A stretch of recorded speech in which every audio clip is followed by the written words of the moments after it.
Welcome to the Undisputed podcast. I'm your host, Jenny Taft. This podcast is the full show from today's episode of Undisputed from start to finish. We've got a busy slate, so skip Shannon. Let's get to it. Welcome to Undisputed. We are live from Los Angeles. I'm Jenny Taft here with Skip Bayless, Shannon Sharpe. Good morning. Okay, I'm when you bang the table, you taking an L today. Yeah. You can bang the table all Guess you what? want to. A little later today in this show, you're going to have your partner in crime come in. You're going to have the ultimate backup because I believe Lil Wayne hates the Dallas Cowboys even more than you do. Skip, I don't know how. I don't know why. Since when did telling the truth become hate? Yeah. Is that a new? Is that a millennial thing or something? That's something that happened like in the late 2000s. Now you're so warped with your cowboy hate, you actually think it's truth that you're spewing. It's pure hate. Okay, have you won a Super Bowl in the last quarter century? Almost. Okay. Almost? So close. We've got a lot to get to on today's show.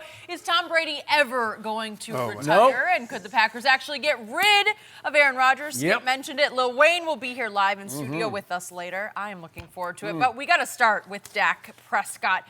He's waiting to get paid like one of the elite quarterbacks in the league. Dak has led the Cowboys to the playoffs twice in his first 3 seasons, but he's also under a huge microscope playing in Dallas. Cowboys legend Michael Irvin gave Dak high praise when he compared him to 2 of the best quarterbacks of all time. Irvin said this: "People don't appreciate the charisma as a talent and gift. Yep. It's got to be the greatest talent in this business. We don't count." This Read is that, why Jenny. Tom Brady Read it. has 6 Preach it. rings. Thank Rarely, you. rarely do you Thank get the you. heart and soul of the football team Yes. at the quarterback position. Yes. Dak Prescott has that in him. I tell people, stop it. Stop being a dummy here. It's the ultimate gift a quarterback could have, especially in a world where the quarterback is so isolated and put on a pedestal.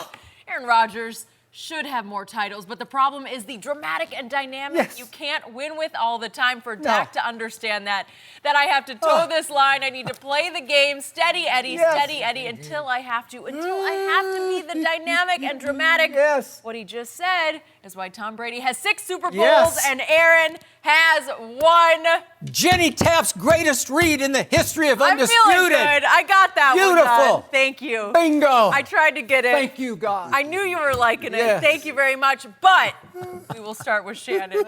Is there any truth to what was just You said? know, I had a long conversation with Mike Irvin on Saturday. Yeah. And I've asked him on several occasions, stop coming out with these bull jive when it have comes you? to your Cowboys. Oh, so man. it's bull jive. Yeah, man. You know Michael Homer, Skip Bayless. The biggest, only he loves the Cowboys more than you do. Skip, look, there is some truth to what Mike is saying. Do I believe that Dak's leadership style is more reflective of Tom Brady than Aaron Rodgers? I absolutely do. But for me, Skip, and Dak is a good leader, but for me, the real test of Dak's leadership skills will come when what? He wins a Super Bowl. He wins an MVP. Therein lies when you see, because you'll learn a lot about a person when they get power. Right now, he's on a, Skip, you know the world changes. If you play the quarterback position and you win a world title in the game of football, your life changes. People view you differently. I'm not so sure Dak's not going to view himself differently. So that will be the true test for me. If he could get to win a Super Bowl, Lord forbid he becomes the Super Bowl MVP and win a regular season MVP, now I'm going to see how his leadership, will he remain the same? And I think that's one of the greatest tests of Tom Brady's. Yeah, he's a great leader, but it seems to me that he has gone unchanged as far as his teammates goes. 6 Super Bowls, the 4 MVPs, all the accolades. He seems to be the same still, as everybody calls him, Tommy. He seems to be the same guy. And I think that goes a long way because, you know, you want guys to, even though the quarterback is very important, Skip, yeah, for a lot of times he's the best player. He gets certain privileges, but you never want him to take advantage of that. Tom Brady seems to be a normal guy that wants to hang with the guys and doesn't put himself in front of the team. I'm not so sure the guy in Lambeau is always like that. I think a lot of times he wants whatever is best for Aaron, and if it's not the best for the Packers or anyone else, so be it. But as long as Aaron's comfortable, okay, we should be good with that. But I'm going to push back on Mike on this notion. I'm not so sure that the main reason that Aaron Rodgers does not have 6 Super Bowl rings is because of his leadership style. I think a lot of that has to do with coaching, and a lot of that has to do with his defense. Skip, did you know in Aaron Rodgers' career in Green Bay, twice has he had a top 10 defense? One of those times, he went to and won the Super Bowl.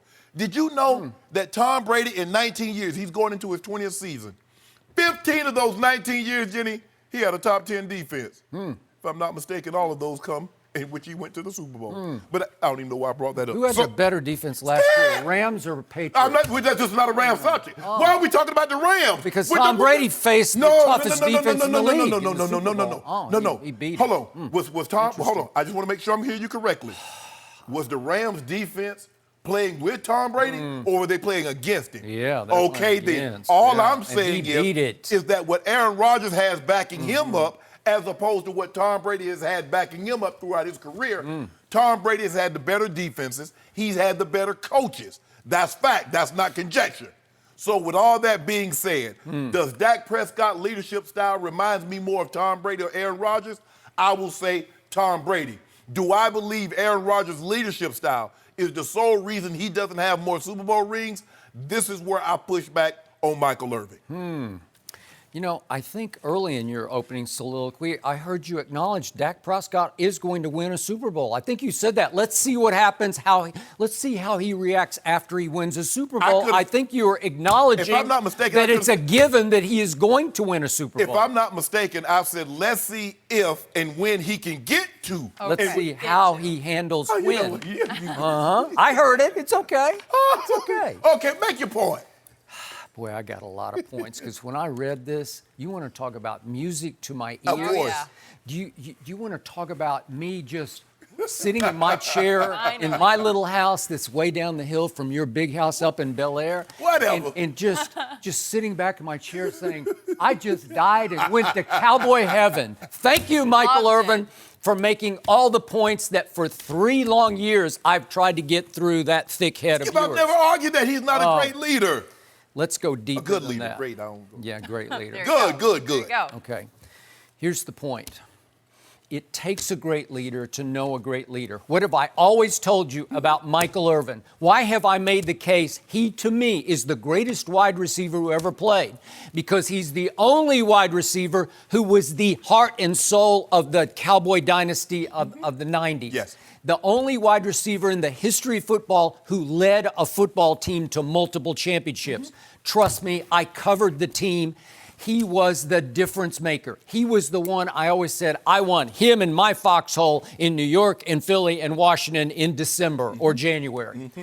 Michael Irvin gets what Dak Prescott is made of because he's talking about charisma. He's talking about spark. He's talking about whatever that intangible is that makes the whole football team go that Michael had. And I loved it that the opening quote in this story by Jory Epstein of USA Today is from Jerry saying that charisma is underestimated, that you tend to say, well, if you have charisma, that means you're an overachiever. You don't really have talent. And Jerry's point is, Michael had huge talent. He was the 11th overall pick. Yeah. I thought, again, he wasn't a blazer. He ran 4.5, but could he run by people when it was time to run under touchdown passes? Yes, he could. Oh, so Jerry said he has charisma and he's this and that, but he's willing to make him play on a prove-it deal.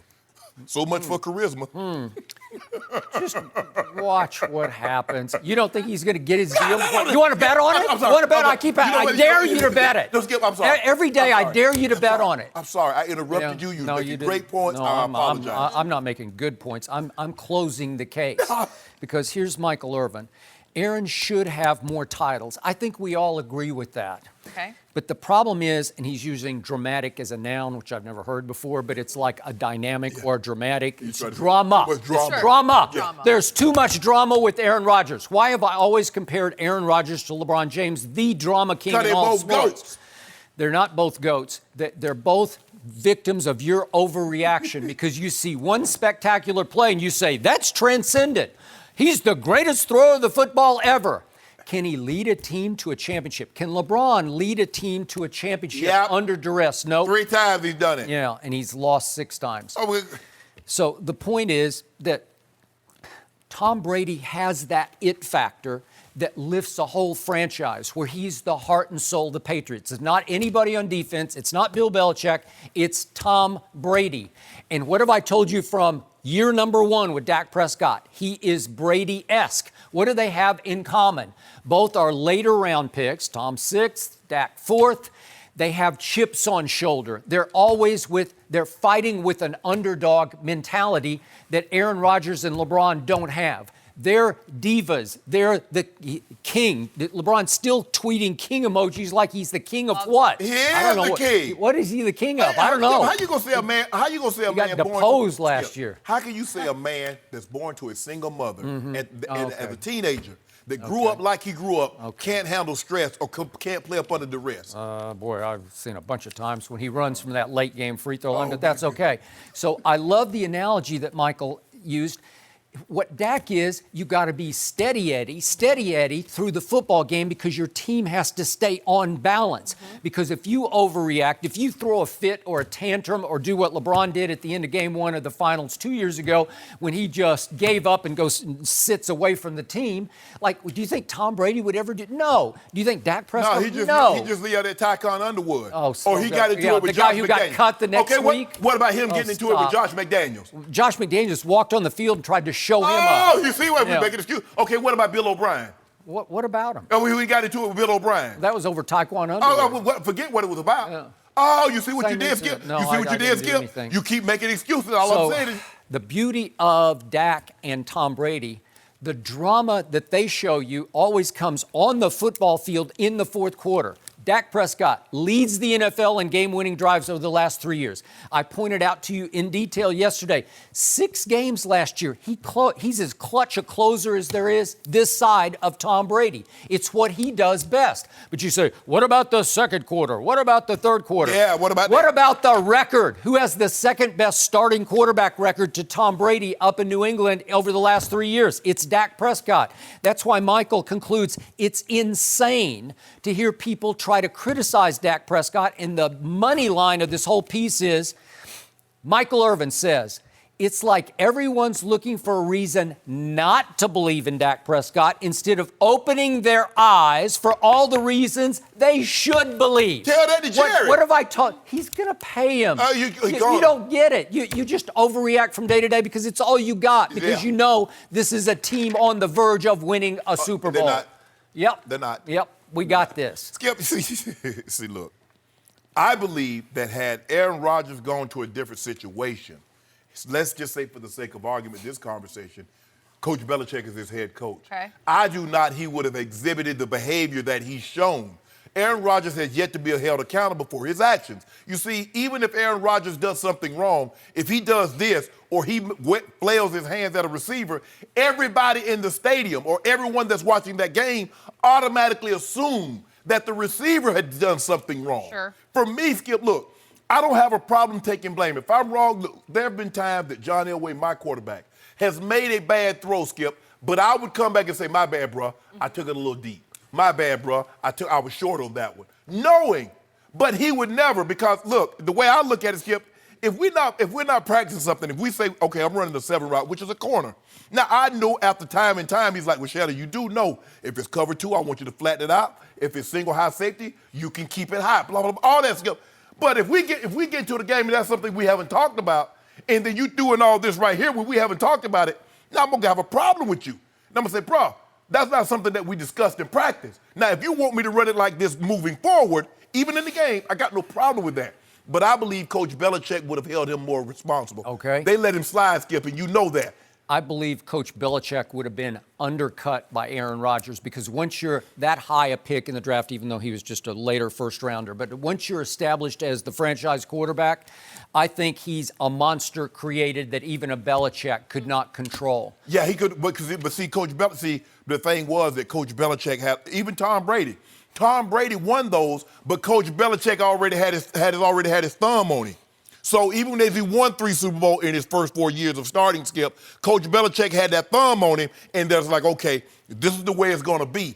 I believe he would have been the exact same way with Aaron Rodgers, because Aaron Rodgers as a guy, Skip, as he's gotten better, he's almost become even more unbearable because the way he's talking, his head coach is saying, yeah, I kind of like these. I kind of like these scrimmages with the opposing team and yada, yada, yada. Well, I don't like them. Bruh, why they got to be about you all the time? Yeah.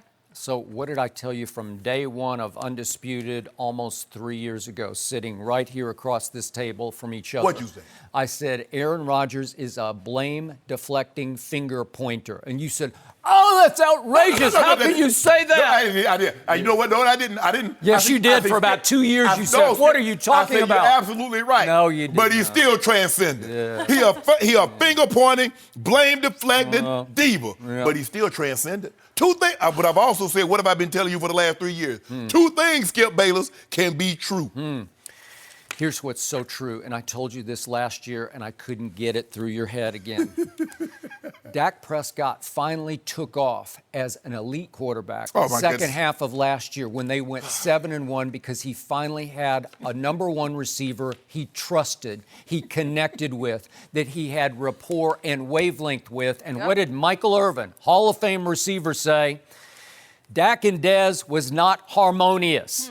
Dez Bryant crippled Dak Prescott for the first like a year and a half. It was just horrendous what happened between the two of them because Dez went from bad to worse. Dez, according to the Hall of Famer Shannon Sharpe, was a broken down shell of himself who had absolutely no connection with Dak after he had nothing but connection with Tony Romo, who threw him nothing but jump balls.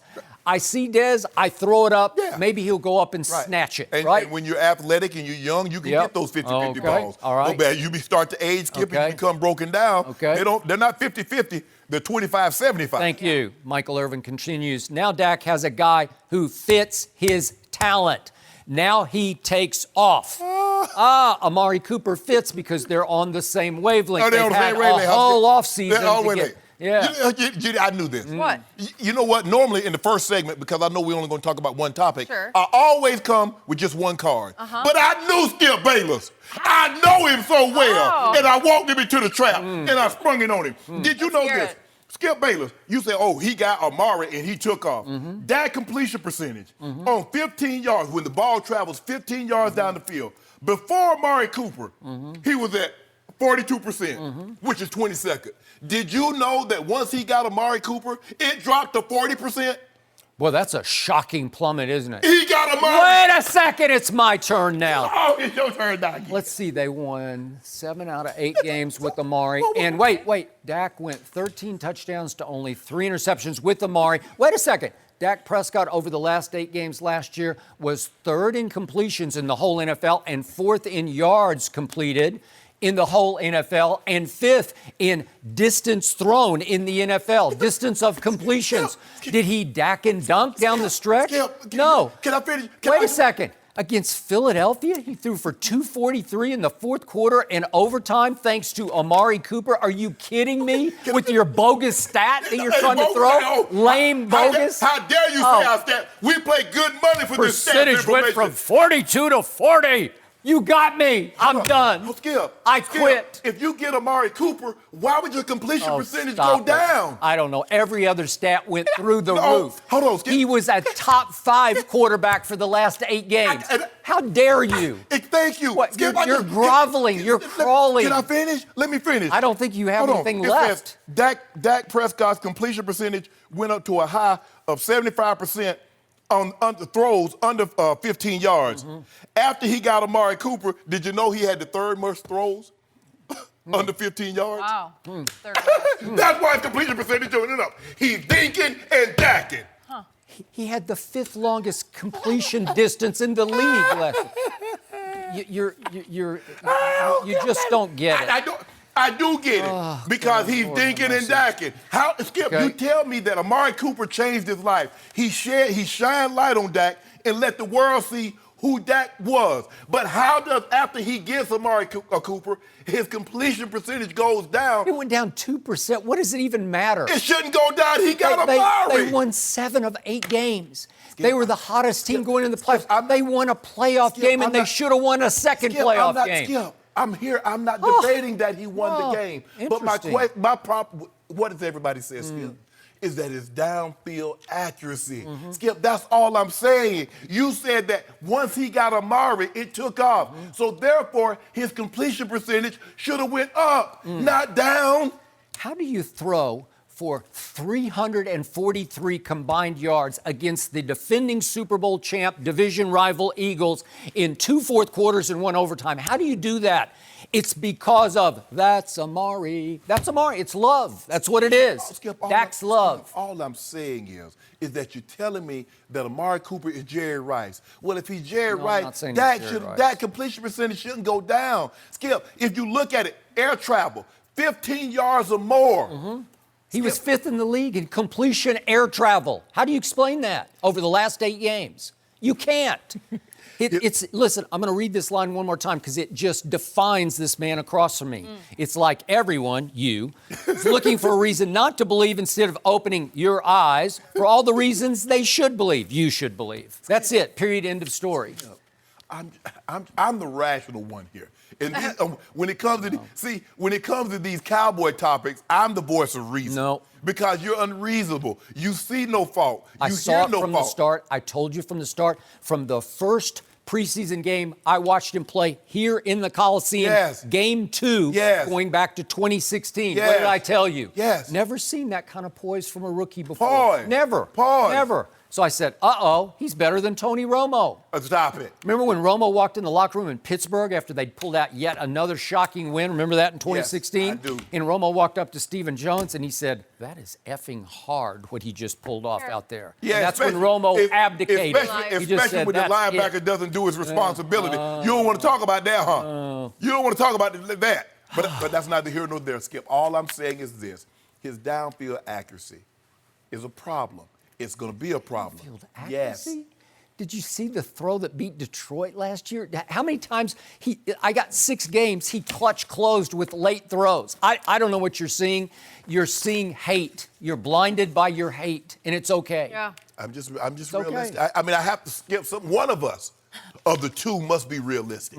One of us is going to be right, and that's all that matters. No, you're not. Let It's going Michael to start know about now. these? Yeah, absolutely. Yeah. And I've asked him on several occasions to stop putting this bull jive out there.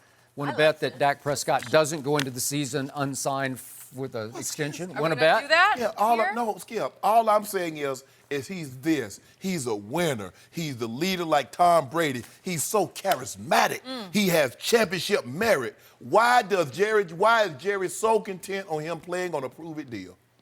Why haven't this man got his money? He'll get it done. We haven't even played one preseason game until tonight. Finally. I'll tell you a story. There's a true story, Jenny. Okay. I went to girl for us, let's just say. Oh, now we got another 3 or 4 years. Relationship Skip, and I told her, Skip, I said, I love you. Bought her a car and everything. Bought a bag, everything. She said, Shannon, if you love me so much, why don't you put a ring on it? I was like, It's a good question. Dak, if you love it. Jerry, if you love Dak, put a ring on it.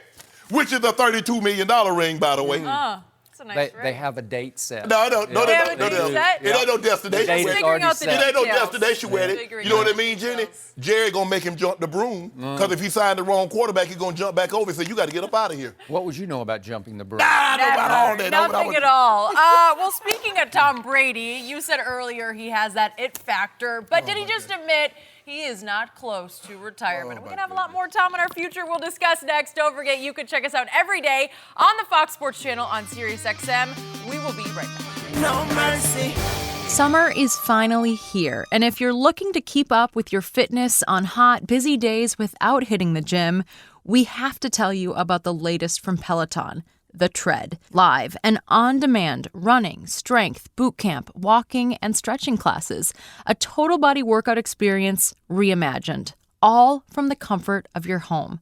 To clarify, this is not another treadmill. Unleash your inner competitor. Live performance metrics like speed, incline, and mileage. Push yourself even further with real-time encouragement from your instructors and other members in class. Work up a sweat with world-class instructors who are running, walking, stretching, or lifting right by your side. The motivation is real-time and crazy effective. Discover the immersive and challenging total body training you can get from Peloton Tread. Peloton is offering listeners a limited time offer. Go to onepeloton.com, use the code UNDISPUTED to get $100 off accessories with the purchase of a tread.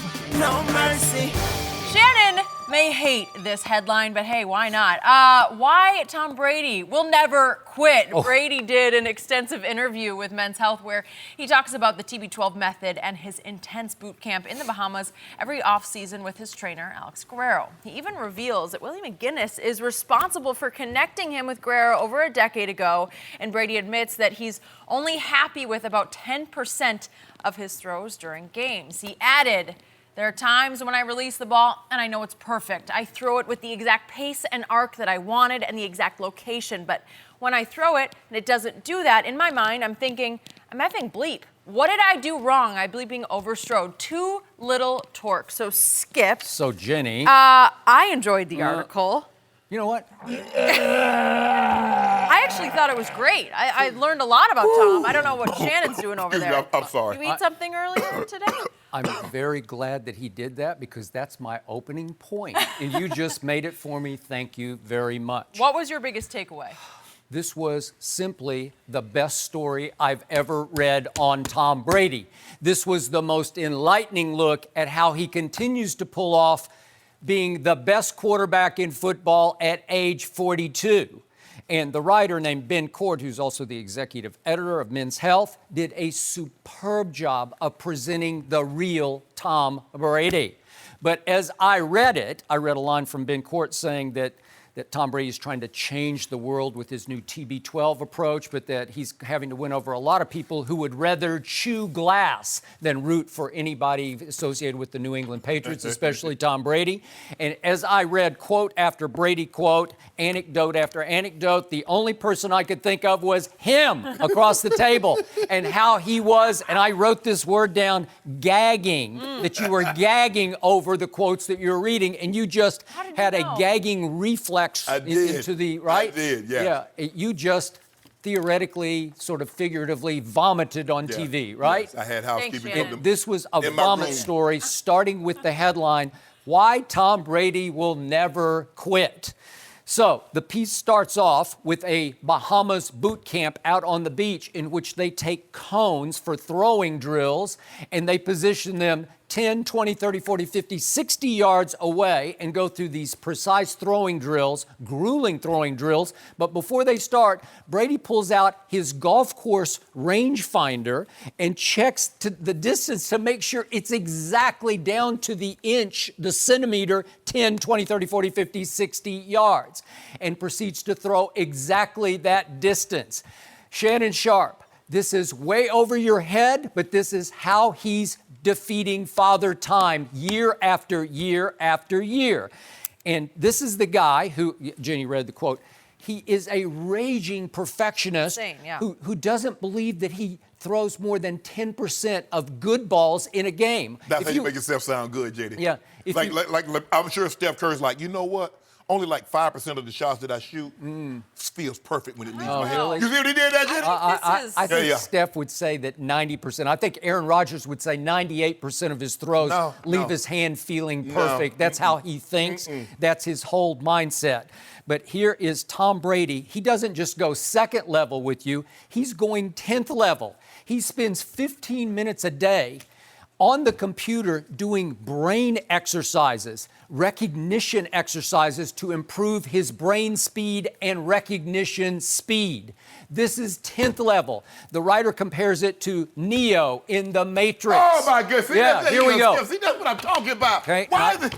I got to read this quote because it is There were so many good ones. There You were better so not many read good it. quotes. It better not be the mind-bending one. If it's the mind-bending one, Skip Bayless, you better not read that. The writer says that Tom Brady, like Neo, can slow down time and bend time. See, I told you that. Purpose. I Thank told you that. Well, here we go. And here's the quote from Tom on said Neoism.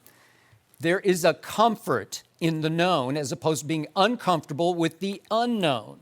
There are not many things that I unknow in football. You call the play, I see the defense, I know what to do. By the time I have the ball in my hands, I know what I want to do with it. Only Drew Brees of today's current quarterbacks can think like that, but I'm not even sure Rodgers. Huh? Rodgers. Oh, stop it. Rodgers. Stop it. Rodgers. Yeah, he's changing what? He changed a third of Mike McCarthy's play calls in the huddle? Yeah. Because he didn't like him. He knew they were some bull jobs. Okay. Know they wasn't going to work. Yeah. Aaron Rodgers, who set the all-time record for throwaways last year, because if he sees a flash of a defender, whoops, I might throw an interception. Yeah. I got to throw it in the 10th row. I want to protect my touchdowns to interception stats. This is Tom Brady revealing how he wants to change the world, because what is the mission statement for TB12 companies? To redefine strength, health, and wellness for an entire generation. I like that. He's thinking way ahead I do. of the pack. I'm I'm sorry, all in. Shannon. He's so far ahead of what everybody else will even let their mind try to conceive that, as Alex Guerrero said, I just wanted to figure out how to make his body keep up with his mind, because if I could, he could play for a long time. And they have defeated Father Time. Yeah. I didn't learn anything new. Tom Brady works really, really hard. And the great players, regardless of the sport, work really, really hard. The drill. Do they work as smart? That's the question. It all depends on the field. Skip, look, for me, this is what got me, Jenny. Tell me. I'm more of a thinker than a specimen. A guy that has no muscle visible to the naked eye. And somebody thought, I'm wondering, do people watch Tom Brady like, oh my God, what a marvel. That's Bo Jackson. Whoever said that about Tom Brady? Of course he's a thinker. Most quarterbacks are thinkers. Most quarterbacks, there's only been one Cam Newton that played that position, that had the body when you look at him like, oh my God, that's not a quarterback. That's a D lineman. That's a tight end. There's only been one. And for him to say that like he's telling us something we didn't know. Oh my, Skip. Oh my God, I can't. The guy says, it's like this Neo, this Matrix. Skip, I don't want to get too in depth with this, but let's just say on offense. I think we just got way in depth. You can go as deep as you want to go Jenny, now. there's 11 players on offense. Let's just say we go empty formation. That means no backs in the backfield. 5 wide receivers, 5 offensive linemen, and Tom Brady. That's 11 players. So it's an empty backfield. Okay. Oh, I come to the line of scrimmage. Okay, they're in 2 deep. I know where I want to go with the ball. Oh, no. They rock and roll this thing. They come down to single high safety. I know what I want to go with the ball. Really? Really? Is it that hard?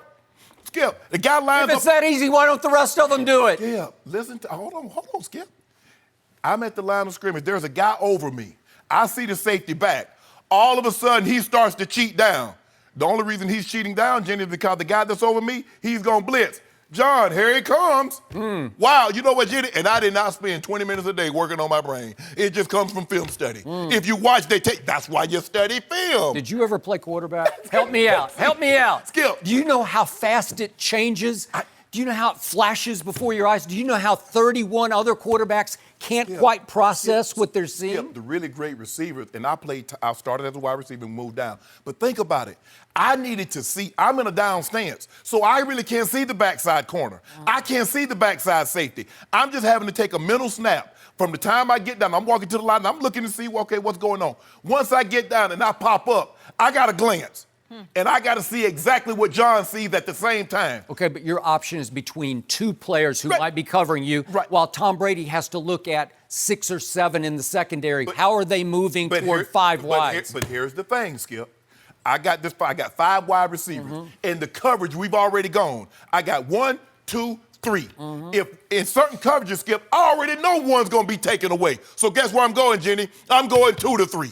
It's as simple as that, Skip. And the reason the great quarterbacks, what they can do is that they can process information faster. It's just like a computer. Like the old computers, they process information fast, but then you got these high speeds. You got IBM with Big Blue. That thing, boom, boom, but it's splitting that information. And that's me. This old computer up here, I can spit that information out, Skip. Like Tom Brady sits at the computer every day doing brain speed drills. Skip. If you look at, I gotta start doing that. I need to. I'm gonna try it because it would help me continue to beat on you. But if you look at the receivers have drills where they put on glasses, and now all of a sudden, instead of picking the ball up at 10 yards, you're only able to pick the ball up at 5 yards. So it forces you to focus more. So that's Skip. It's just whatever position you play, you get techniques to enhance whatever the ability that you have. You want to enhance it. Skip, I'm not saying Tom Brady doesn't work hard. And like a lot of people in the medical community, Skip, they push back because Tom said, well, it works for Tom. Skip, you can't say just because it works for one person. Just imagine if the FDA, your came out with a drug and they gave it to one person where it works and they released it. They got to do studies. It's only worked on Tom. Who else has done it? Skip, that method works for a quarterback because he doesn't have to do the physical pounding. An offensive lineman, a defensive lineman, or players that are in collisions, often they can't just do band work. Yeah, they would get broke the F up, Skip. That's all I'm saying. That works for him. In the band and all the stuff, Skip, I'm not going to deny Tom Brady's a hard worker. There's no question. You don't play this long on just talent alone. There's no question about that. But stop this notion that he's redefining. No, what's redefining is the rule change. The inability to punish the quarterback. I talked to a lot of them. I talked to a lot of guys that got a gold jacket. I didn't find any of them that said, you know what, if we had these rules that I couldn't have played into my 40s, the inability to be able to put your helmet under the quarterback's chin, the inability to do what Goose did to Rich Gannon has greatly increased these quarterbacks' ability to play longer. So, Skip, you can do all the training you want. You can't get that chin stronger. You can't get them bones stronger. And that's what Tom Brady, he's playing in a narrow, Skip, and I'm not saying because he's great, but you and I both know the rule change has greatly added longevity to these quarterbacks playing as long as they have. It has helped, but so has the speed of his release. It is lightning quick because he's speed reading the field. He's making his choice quicker than most quarterbacks make it. And receivers are so on his page, starting with Julian Edelman, that he knows he can release so quickly because he trusts Julian is going to cut on a dime at exactly 10.1 yards and catch it for the first down. Right? Okay, so that allows longevity for the quarterback because he can't get it. You can't hit him late. They used to allow a late hit, although they might flag it. Exactly. But now. Okay. All right. So I also need to point out that Tom also opened up about, hey, he cheats occasionally on his diet because he said you only live once. You get one life. And he says, if I crave bacon, I eat a piece of bacon. If I crave pizza, I don't just eat any old slice. I get gourmet pizza because then I can savor that it's the best pizza. Jenny. That was my favorite Jenny, part. what happened to avocado ice cream? What happened to I don't eat tomatoes? Or I don't, they cause inflammation. Or I don't eat all this. Stop it. Tomatoes cause inflammation, which is why I cut them out of my diet like that. You know what's good, better. You ought to be ashamed of yourself. I did.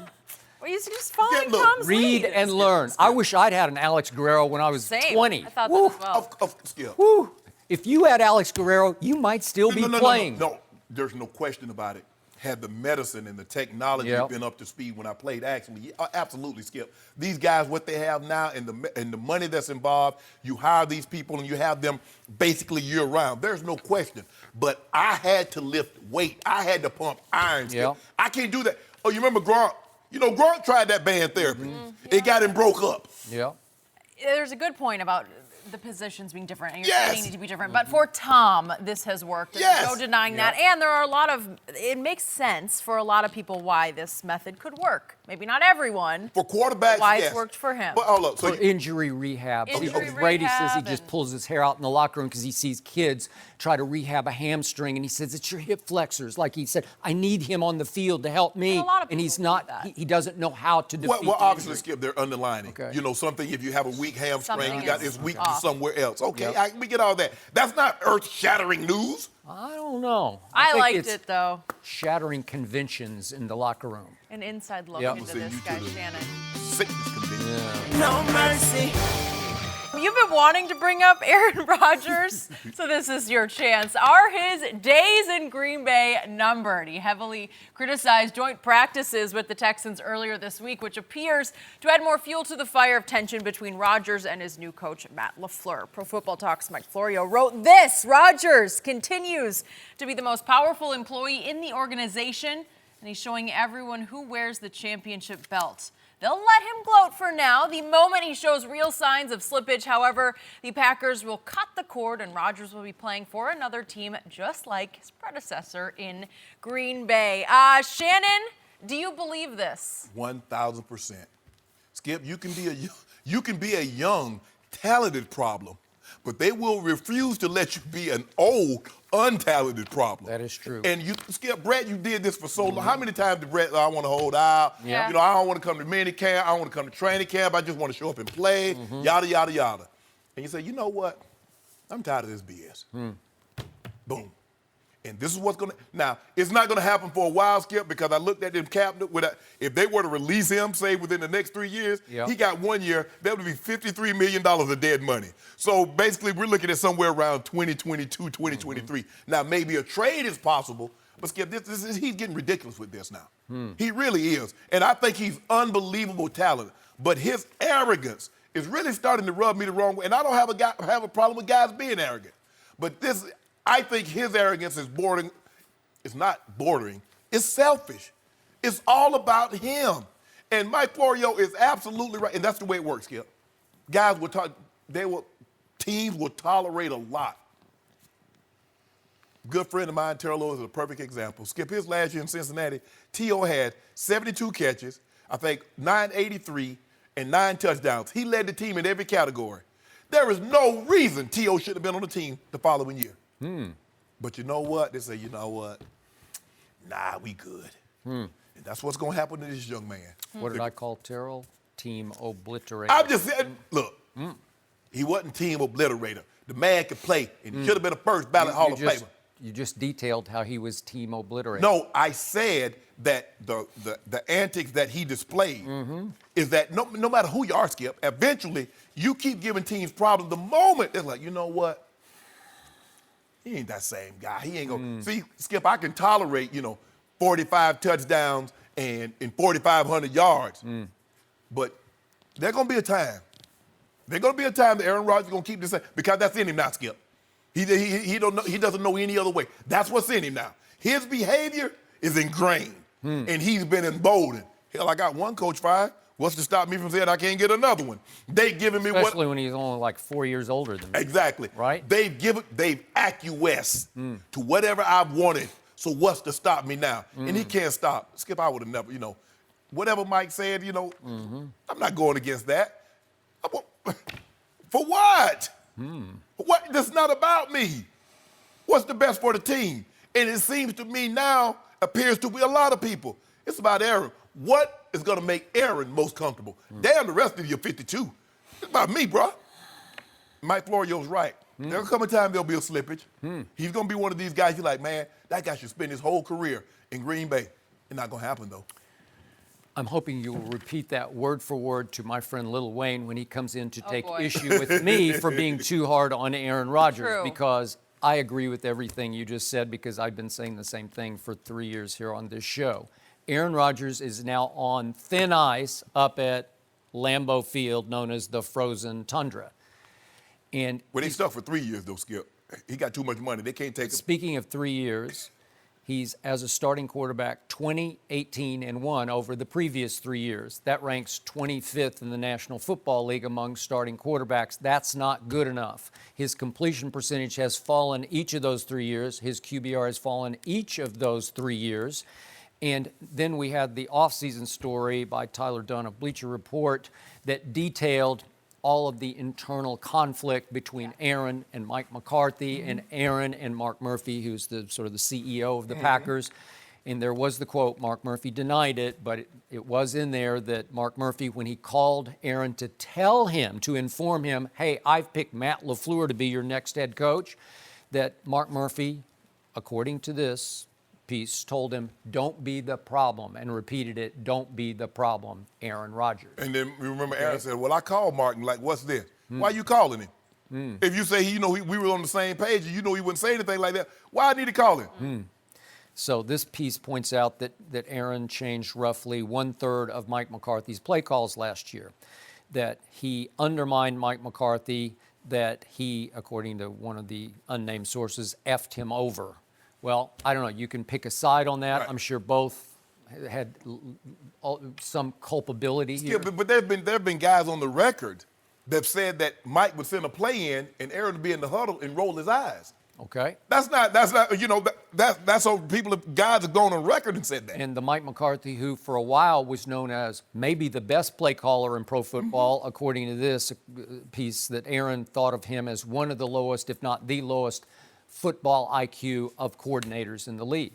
Okay? But Skip, I mean, come on, that's Rodgers. Now, you know he believes he's the Einstein of quarterback now. Okay.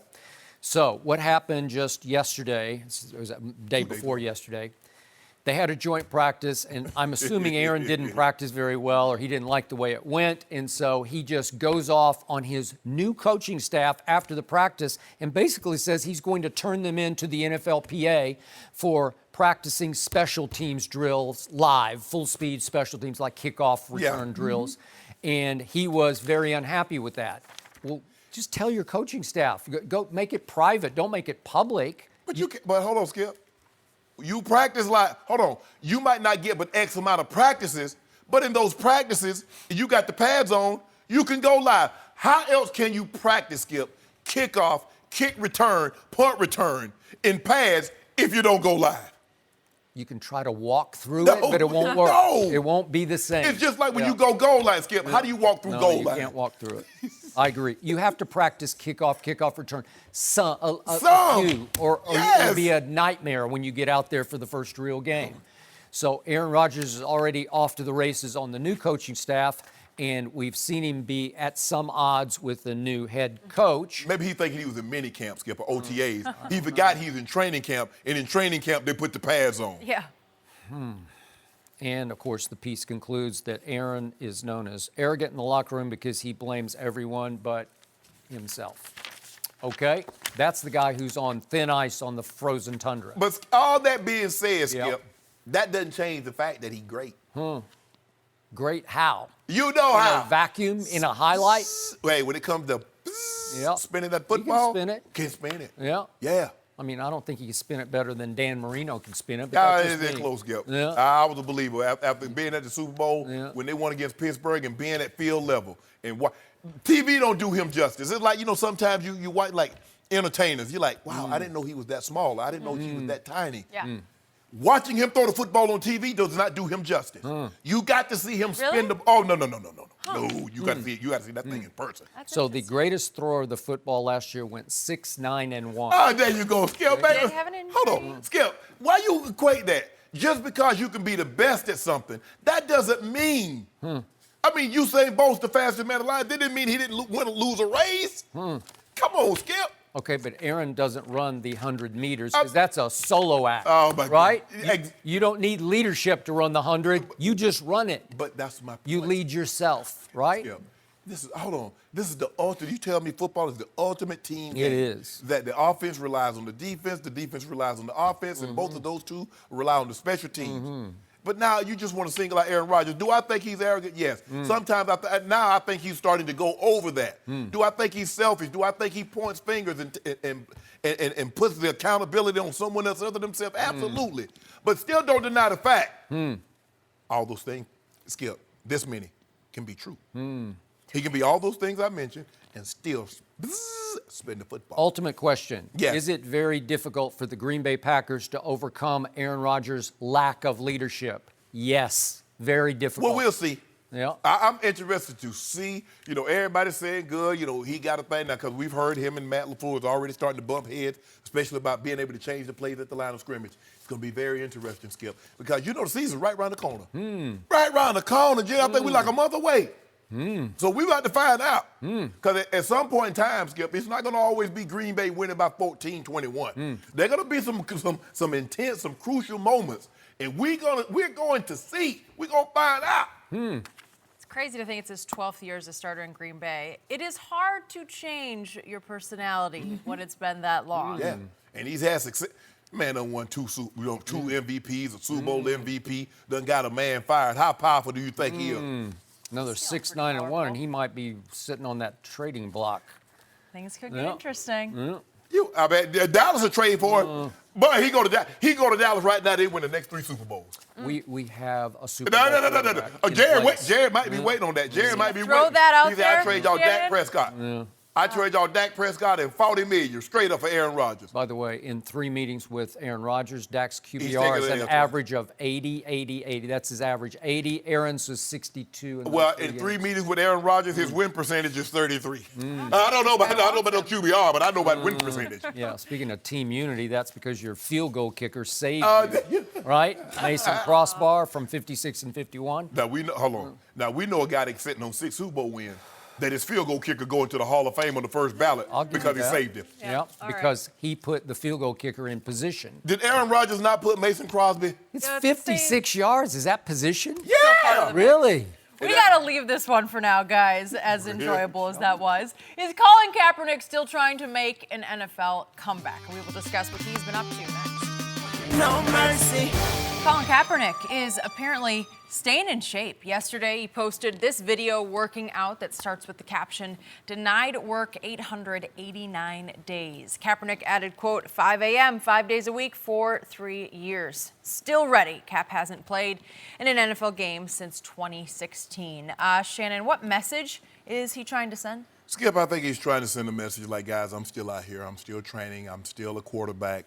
And if given the opportunity, I believe I can come in and help a team. And I admire the fact, Skip, that he's still on this grind, seemingly on this journey, trying to get back to the NFL and give it another shot. But unfortunately, Skip, I don't believe it's going to happen.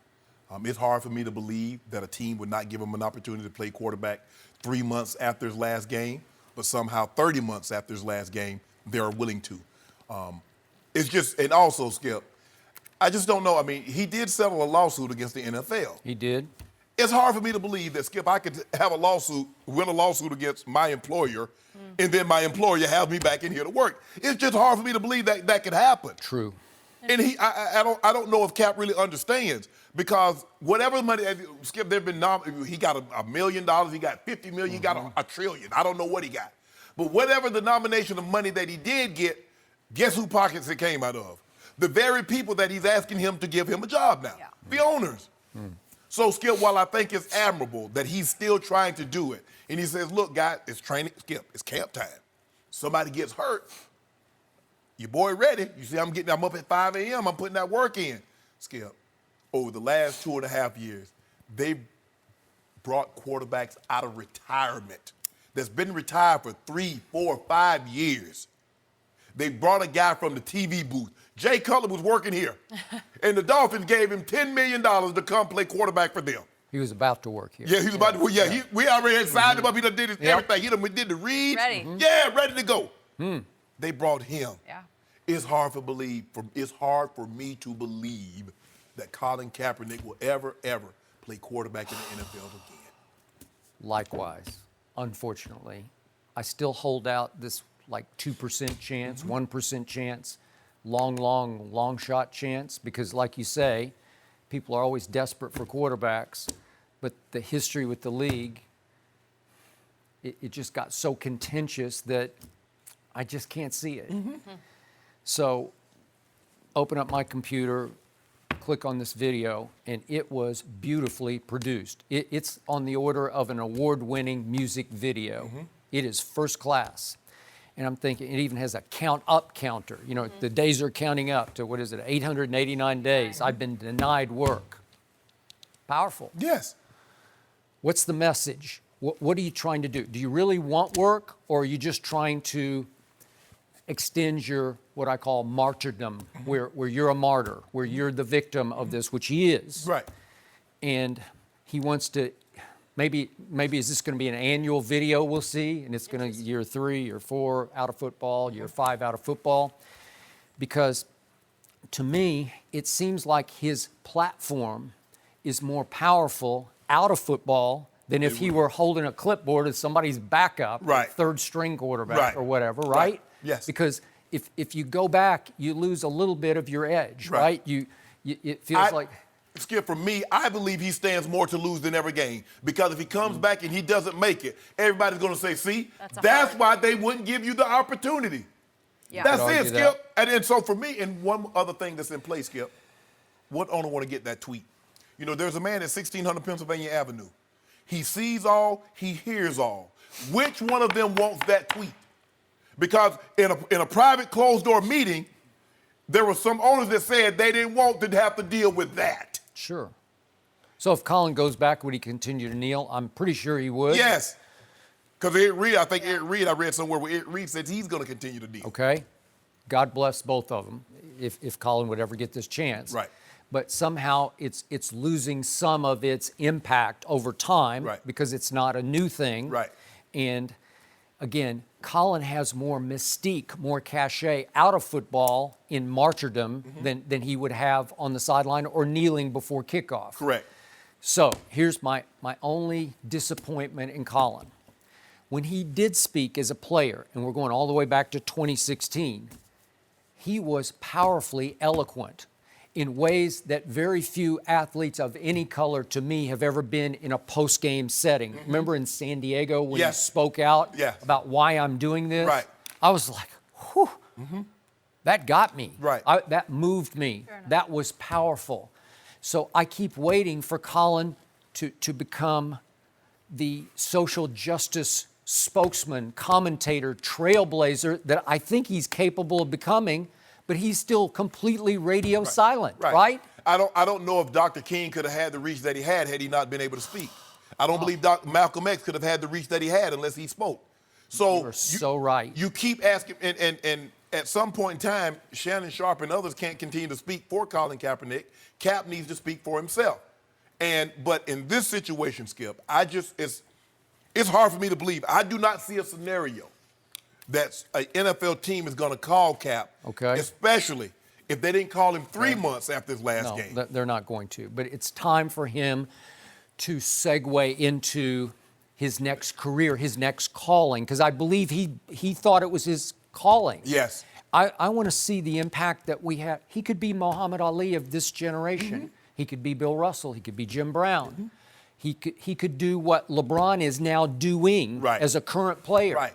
LeBron's powerful, man. But LeBron speaks.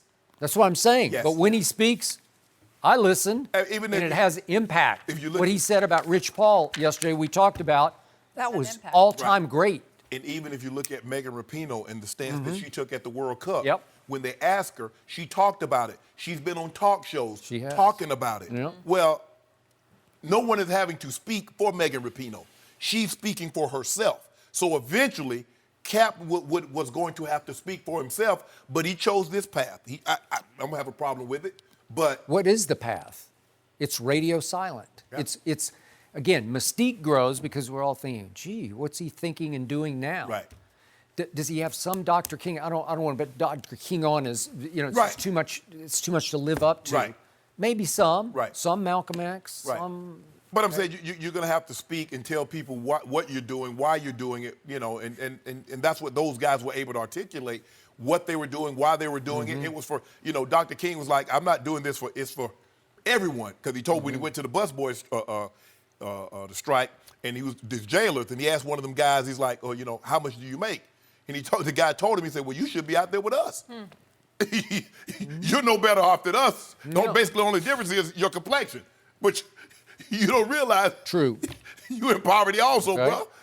And so it's just, and I know, look, it's tough, Skip, because everybody, Tom says he wants to play till he's 45, which means, Skip, what? He wants to leave on his terms. It's hard, no matter what the occupation, if you don't leave on your term. There have been people that worked their job for 35, 36, 37 years, and they get fired. It's like, man, I was really trying. Bro, you've been working for 36 years. Colin feel like there's something, he left something. Sure. That he did not get an opportunity to finish, to go out in his terms, in the manner that he saw fit. And someone denied him that, they took that away from him. But I'm just afraid, Skip, he'll never get that opportunity. Do you believe, bottom line, that an 889-day video will pressure any NFL owner to at least sit back and think, you know what, we should take a look at him? No. I'm Probably with you. not. Probably not. No. But maybe this is the step before we start to hear from him again, because if he is going to have a voice, he needs to be prepared for once he starts talking, we're going to be listening. It's like Megan Rapinoe. She took advantage of the opportunity. A couple years ago when she kneeled the first time, she didn't. It took a little time to figure out what she wanted to say, and now everyone's listening. But he has to be ready for it. Just gut feeling. Do you think Colin has any regrets over the stance he took? No. I don't either. But you obviously, you have to live with the consequences. And that's Okay. Yeah.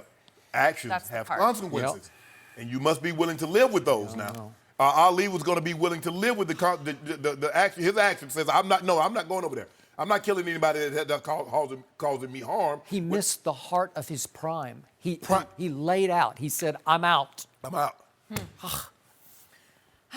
Well, It took. It'd have been very different. It'd have been. Sometimes I was thinking, what if Ali had never been able to regain the heavyweight title? What if he'd have come back and every time he fought, he lost? Yeah. Him coming back, winning, took him to a level. But still, even Skip, Ali was much more beloved once he got away from the game. And maybe it was the Parkinson's that made him an empathetic figure. Because he had went away for a while, and we didn't see him until the 96 Olympics when he lit that flame. And we saw a man that was so proud, so boastful, had almost become mute at that point. Yeah, I think it's because America's eyes slowly opened to what Vietnam really was Right. and wasn't. Yes. Right? And then they said, well, wait a second. He stood up against it. He was right. Wow. Oh, he was right. Yeah, but that perspective came with time. And there were a lot of things, but here we are, 2019, still dealing with a lot of the same issues that thing. Dr. King I agree. and others have fought for. Yeah. I think it's important we do have these conversations. And, hopefully we will start to hear a little bit more from him because I always listen, and we all do when he has something to say. We also just heard from Kevin Durant. Finally, an update on his part. Should he be upset with the Warriors? We'll discuss how he's doing next. No mercy.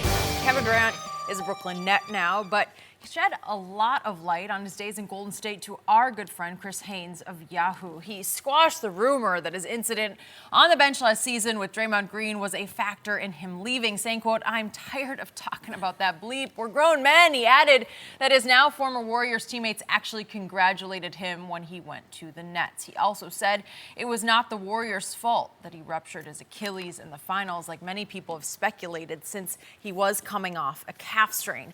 KD was asked if he blames the Warriors and said, hell no. How can you blame the Warriors? Hell no. I heard the Warriors pressured me into getting back. Nobody never said a word to me during rehab as I was coming back. It was only me and Director of Sports Medicine and Performance Rick Celebrini working out every day. Right when the series started, I targeted Game 5. Hell nah, it just happened. It's basketball. Bleep happens. Nobody was responsible for it. It was just the game. We just need to move on from that bleep because I'm going to be back playing. Shannon, are you buying this? Not completely. Skippy, let's take the first thing he said first that Jenny read about the Draymond situation and says basketball, they're men. Kevin Durant, man to man, another man don't call another man the B word, especially we teammates. Now, I don't know. I think he grew up in Maryland, so he knows what that. Just outside of D.C. Yeah, Silver Spring Soul. Yeah. I think that's It's called Seat Pleasant. okay. Man to man. You don't talk to each other like that. No. Now, women, I know women joke with each other, say the B word to each other, and don't even pass a beat. But a man to man, and you my teammate, come on, bro. We don't get down like that. We don't. Certain lines you can't uncross. No. I played 14 years, Skip. I've never had a teammate say that to me. So it's even worse than Draymond in the heat of battle versus LeBron using that word. That's one thing, but this is teammate on the bench. Right, and supposedly we're brothers. Yeah. Skip, the thing is that do I believe the Warriors went to Kevin Durant and said, Kevin, you're gonna play now. You're gonna play in the NBA Finals. But as Iggy explained it to you, how they put pressure on you. You good? Everything gonna look. Hey, I saw you out there today. You looking good, man. Boy, we had you. Hey, this thing. Hey, we can really make this a series, bro. You hurry up and get back. Teammates, how you feel today, bro? You all right? How it feel? How soon you gonna be back? You see, Skip, even ownership, Lakem, I think it's Joe Lakem, I think that's his name, Skip. Lakem. He said, Kevin's playing in the series. He could have easily said, he did. There's no timetable for Kevin's return. But the mere fact that he kept saying, there's no question he's playing in the series. That's the pressure. Okay. I think Kevin is looking at it from a point that they didn't directly tell me. It's like, in A Few Good Men, Colonel Jessup, Skip, he didn't directly order it. He didn't say, y'all go, but he ordered it. plausible deniability. Right. He's like, I didn't tell him directly, but it's like, okay, get him into shape. Yep. And then I read Skip, he's like, well, when do you know you was going to Brooklyn Nets? June 30th. June 30th? Skip. Oh, wait, so you woke up and thought, wonder what I'm going to do. I think I'll go to the Nets. Yeah. A decision of this magnitude. Come on. You give it such little thought. That part. That's why Skip, it is hard to say, man, Shannon, you don't know what's in a man's head. You don't know in his heart. But it's just hard for me to believe a decision of this magnitude that you give it so little thought of that you just wake up. It's like, okay, that's where I'm going. Okay. And it was either there or going back to Golden State. It's just hard for me to believe, Skip. So there's some things that, reading the article, and I thought Chris Haynes did an unbelievable job. And clearly, he has a great rapport with Chris because he opens up with Chris. And he tells, okay, man, you ain't here to just sit and talk. What's up?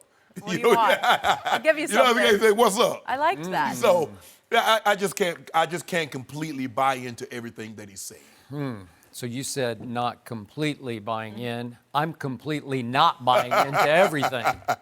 And we did reach out to our man, Chris Haynes. We often have him here on Undisputed. He's in Miami at the NABJ convention, as are many of our Fox colleagues. Right. So we did try, and I wish you were here because we could go back and forth about what did you feel? Right. What Your was your language, gut feeling, when you walked out of this palatial estate way up on top of the Hollywood Hills somewhere up there, right? Sounded nice. It sounded Oh, this nice up there. You know we had I know. That was it. Yeah. I could live there. Yeah, I bet you could. I wouldn't want to drive in here. No. I don't know. Hazel wouldn't like that hilltop skip.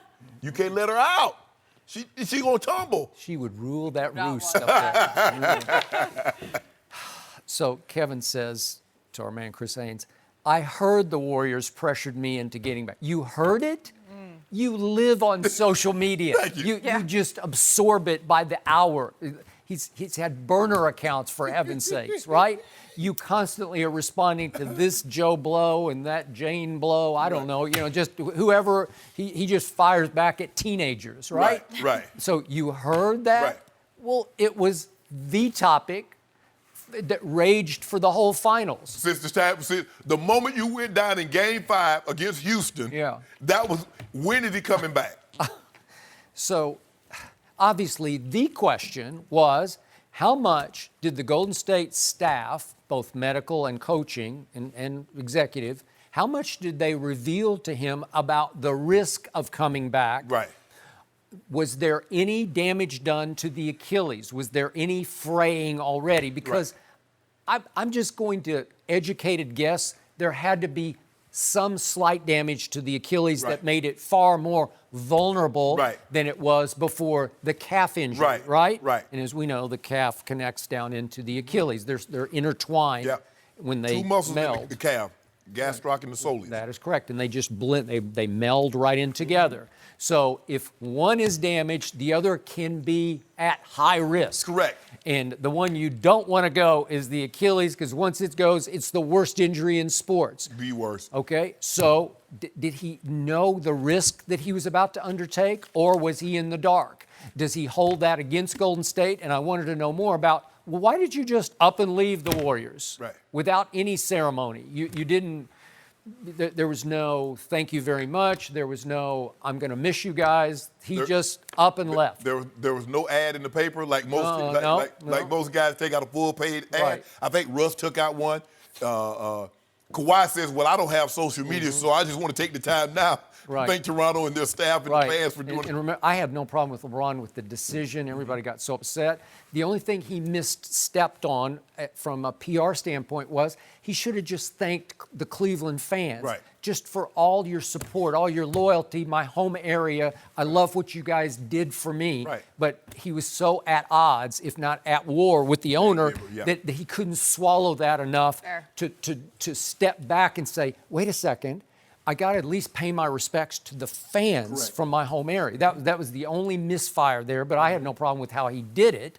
But in this case, Kevin said zero to anybody. He just up and left. Did it have anything to do with Draymond? Well, you and I believe with all our hearts and souls it had to have something to do. That was the beginning of the end.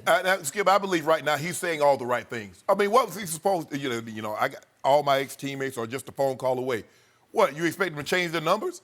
I mean, how do you expect them to behave? Oh, man, they're so happy for me. They're like, man, I'm glad I broke this thing up and ruined the chance for us to dominate for another couple of years. Because you and I both know, Skip, Kevin Durant doesn't get hurt or he stays in Golden State, we believe they're going to be champ for the foreseeable future.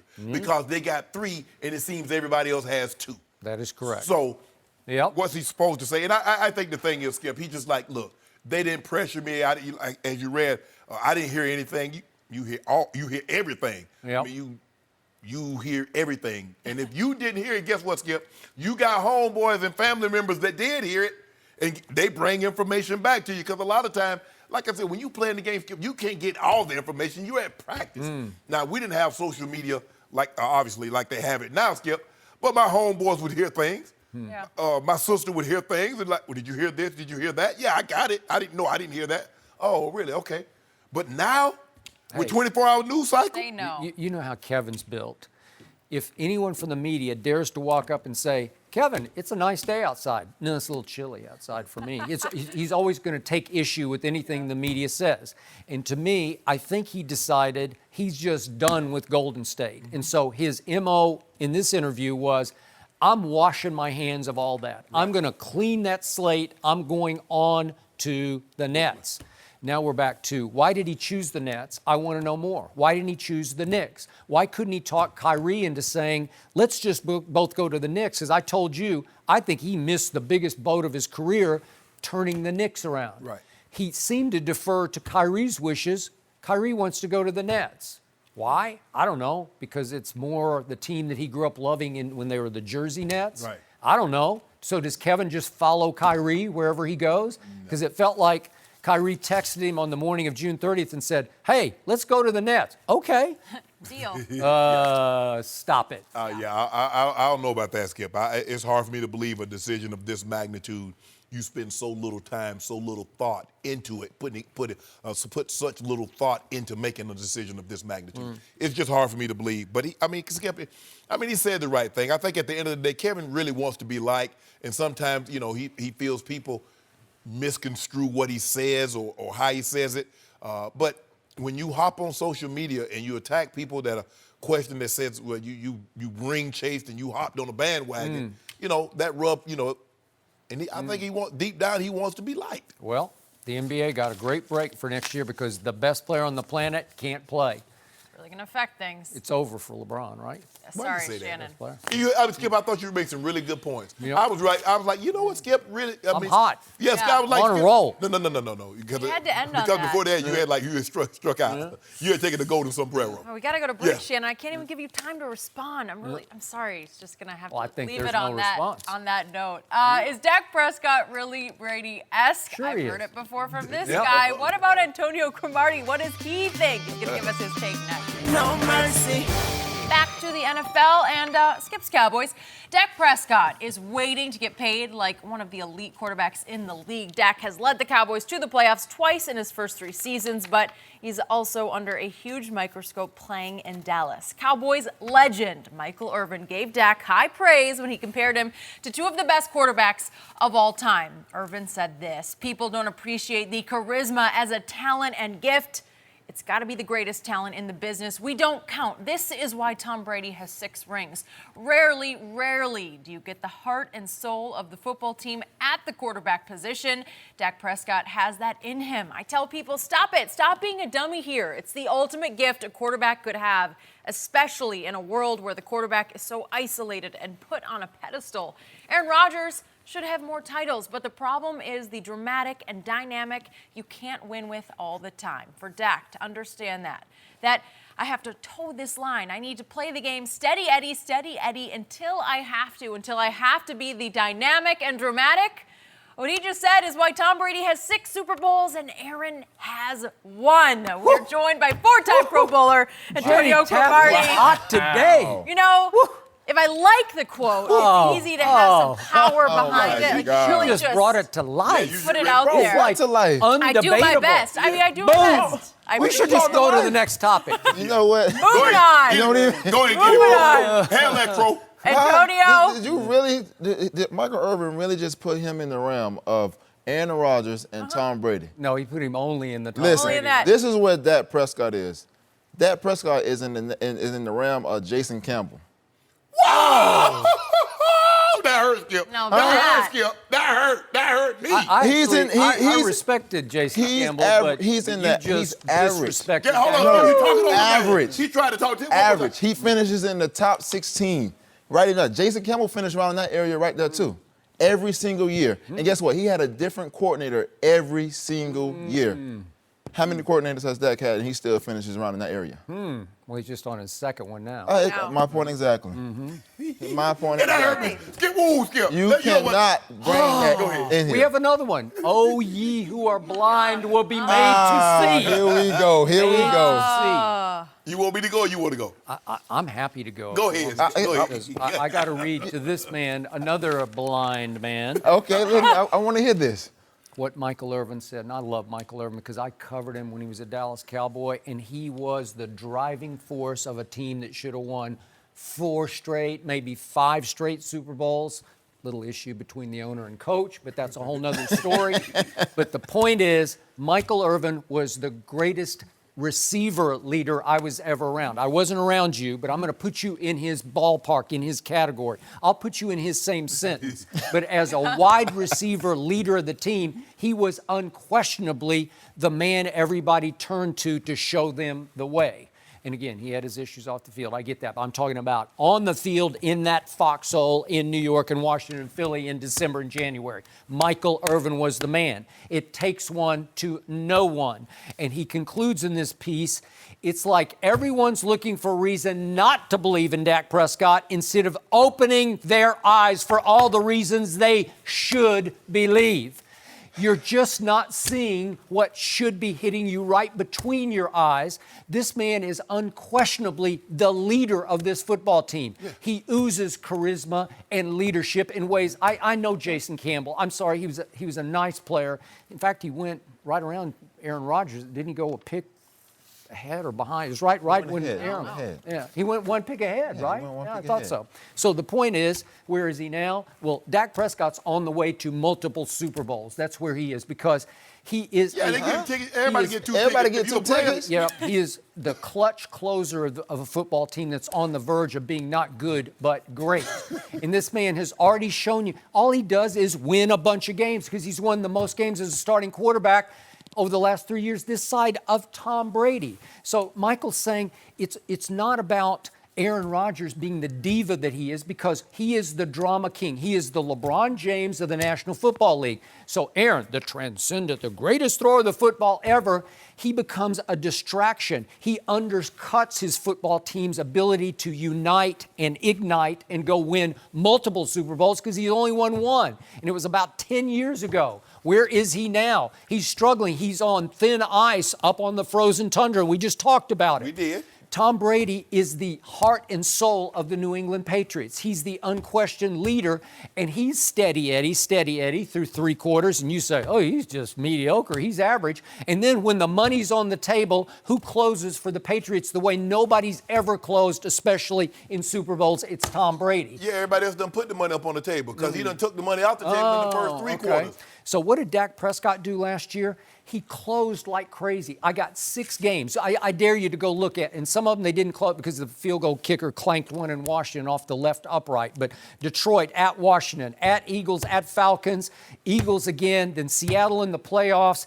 Even the Rams, if he'd gotten the ball back, he would have closed that game. He did have the ball. Okay, well, It fell. Jared Goff ran for 19 yards on 3rd and 10. You know what's Skip Bayless? Jenny said, is Dak Prescott overrated or underrated? What gets overrated is that he's very good. That's what's overrated. And you need to stop this, and Michael Irvin needs to stop this also, this nonsense. Y'all two cowboys, if I was... spitting truth all They don't over spit you. no What's truth. spit Yep. truth? What Yeah. truth? Accuracy. First of all, can we stop? Let me ask you a question. Was Joe Montana charismatic? No, not at He all. won 4 Super Bowls, 3-0, 4-0 Super Bowl, 3-time Super Bowl MVP. So how much does charisma have to do with it, Skip? Okay, but they had other leaders on the football team. Who was the driving force of the team? Ronnie Lott. So that's, Ronnie Lott. That's why Michael said I don't think it's rare that Yeah, the leader I'm is the surprised quarterback. That's That's my not point. true. You don't necessarily have to have the quarterback to lead to be great. Was Joe a clutch closer? Yeah. Yeah. Hold on. Yeah. Okay. Are you? So now you comparing Dak. Now you comparing Dak to Joe Montana. You ought to stop. You know what, I Skip? just told you he's Skip. Brady-esque, and I will stand Brady-esque by that, where? and you will eat that. No, I will. What? Skip, What? Where is it? Where is he Brady-esque at? It's how he plays Where? the game. He's steady Eddie. He can't look close anybody it. off. He can't look anybody off. Yes, he has he a one can. read. Yes. Okay, he finally got a number one receiver he clicked with halfway through. He goes 7-1 down the stretch. Throw your bogus stat at me. throw it. You're lame, weak. His completion percentage dropped Prepared from for that one. 42 to 40%. Yeah. Oh, you got me. It's Shouldn't game he- over. shouldn't he I go got up? one to throw at you. Okay, what you got? Try this one. Okay, In okay. weeks 1 through 9, Dak Prescott was tied for 28th in deep pass touchdowns. Yes. Tied for 28th. From week 10 on, including the postseason, as he got more and more comfortable with Amari Cooper, Dak was tied for 4th in the NFL in deep pass touchdowns. He went from 28th, week 1 through 9, to 4th, 10 on. He finally got a guy he could trust. Hold up. Where did he go to? Where did he finish at? Where did he finish? He went from 28th to 12th. 4th. He went from 28th to 4th. And still only threw for 22 touchdowns. Where did they do that? Did they win a playoff game? Did they have a chance? Are you just worried about winning a playoff game? Well, no, I'm worried about winning a Super You Bowl. ain't worried. That They ain't gonna took a happen. step. That ain't gonna happen. And remember, he went 7-1, then he goes 8-1 against Seattle, so he goes 8-2 with Amari Cooper. And then he got an offseason to really click with Amari Cooper. You better watch out because, as Michael said, he's ready to take off. Okay, you ready to go? okay. Skip, can I read something for you? You got your stat? Go ahead. Did you know, even after getting Amari Cooper, that Zeke led the Cowboys in receptions per game? Because remember, he missed the last game of the season, and he finished with one fewer catch than Amari Cooper. So, in other words, even when he got Amari Cooper, he was dinking and dunking. He wasn't dinking it out. I told you over the Check last down. wait. Last 8 games, he was 5th in the league in distance of completion. Is that dinking and dacking? No, he had Amari, who caught all the big balls over that stretch. He caught slants and then turned them into big plays. Thank you. That ain't That no work. work. That's not Does that sticking and count? dunking. Oh, wait, is that against the rules? That's. now? I'm just saying. Now you want to change Wait, it. you say, well, that doesn't count. No. Do they call those But- back? no, now no, you it's where you taking the catch ball- it, you're down, No, right? no. We talking about air travel. No, we saying talking about air travel. You're trying to be slick. But No, hold on, Skip. Did you know that 8 games that Zeke Elliott had 52 catches in 8 games? Well, what did I tell you yesterday? Over the first 8 with no Amari Cooper, he was the leading target receiver. He was the leading target even so with all Amari. you got, Dak Prescott's trying to survive. They go 3-5. Wait a second. Was Zeke healthy the first 8 games? Yes. Was he happy? Yes. Yeah, he was healthy. Was he in Cabo? No, he was in Dallas, Texas, getting ready to play football games. They went 3-5 because Dak had nobody to throw to except his running back. I'm surprised they were even 3-5. When you have a running back like Zeke, and then they stack the line of scrimmage, they say, we're going to take Zeke away.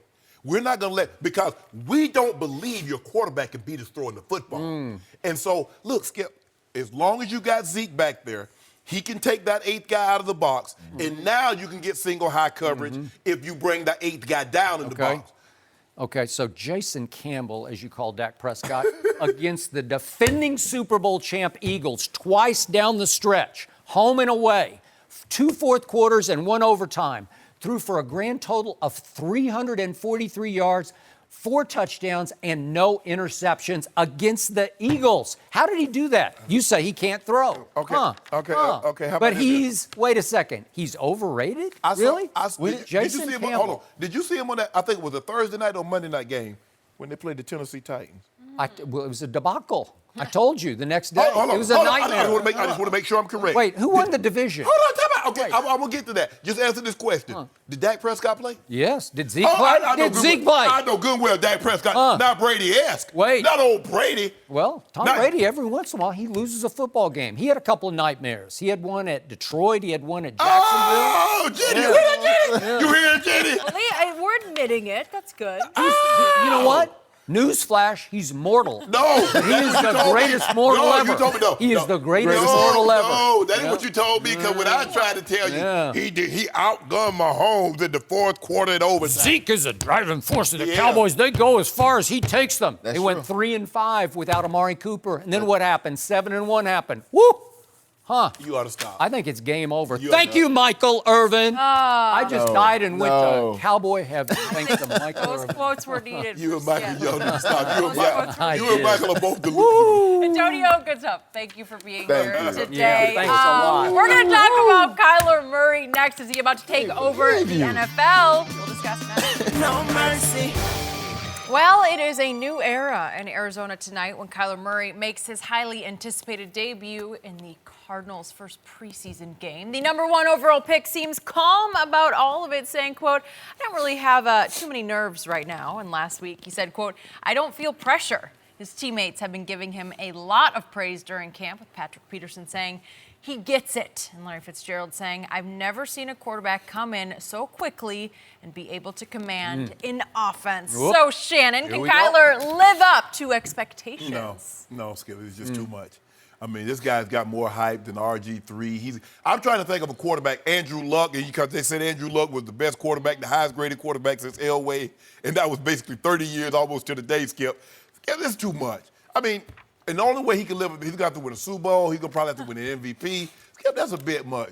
And I get Fitz. I know Fitz. I know nephew well, and he says he's never seen a quarterback pick it up this quick. But let me tell you the quarterbacks that he's talking about, comparing Kyler Murray to. Oh. Kevin Cobb, Derek Anderson, John Red Skelton, and Blaine Gabbert. A little different. I'll pick up an offense quicker than those guys. Okay. Well, he had some other quarterbacks. We were talking about picking it up. No, he's talking as rookies. Right, yeah, young guys. Rookies. I mean, he had Carson Palmer. And Palmer, Kurt Warner. yeah. Kurt Warner, two-time MVP, Okay. Super Bowl MVP, first quarterback to throw for 400 yards in the Super Bowl. Okay. Well, are you trying to say that? Gotta look over my glass like you like that. Him. That what you trying to say, Sky? I ain't Maybe. think so. No, stop it. Is it my turn? Yeah, it's your turn, but you need to stop playing so much.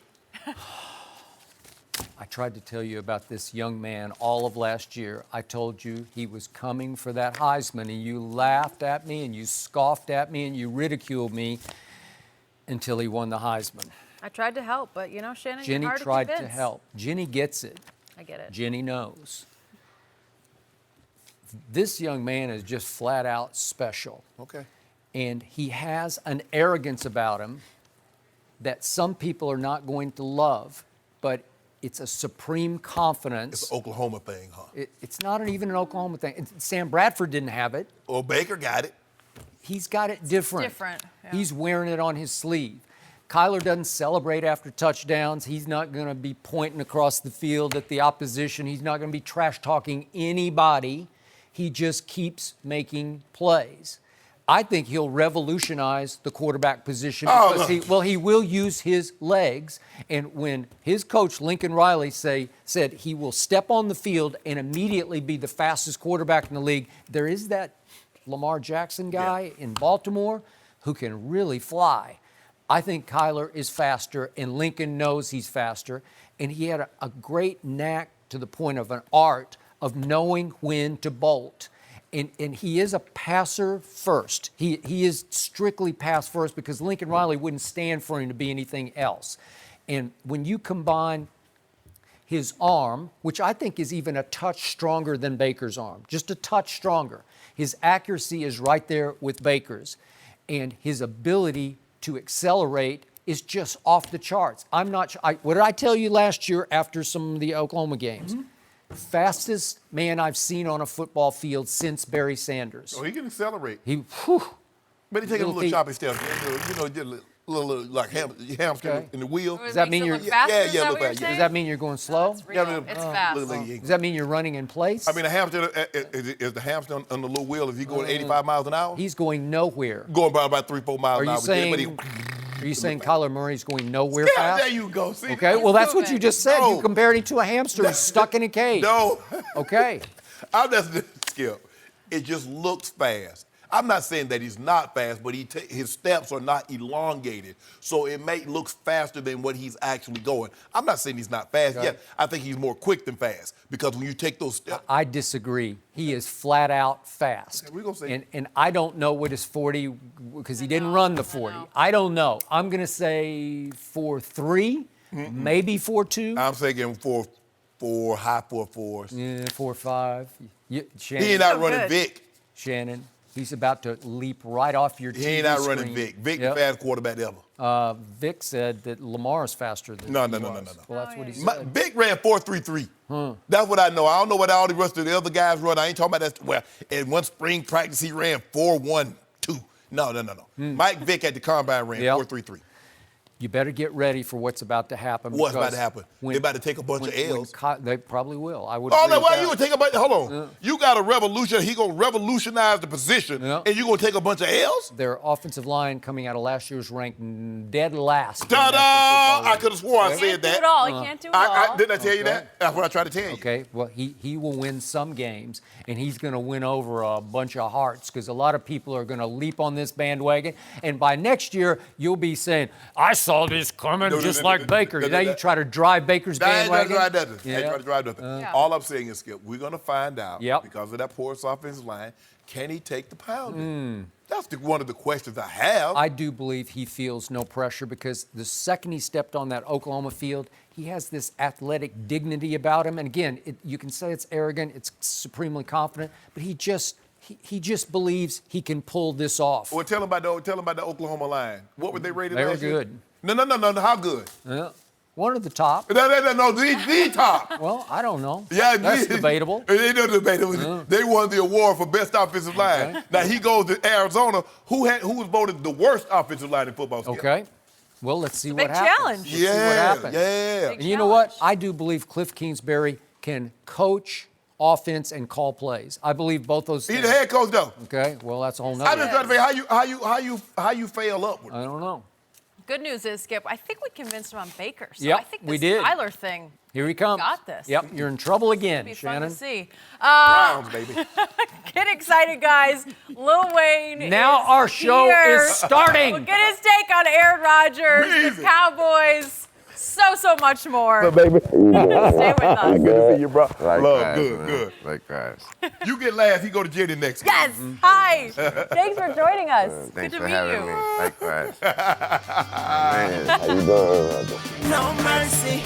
Well, guys, our next guest really needs no introduction. And Lil by the Wayne. way, that song is still the greatest song ever.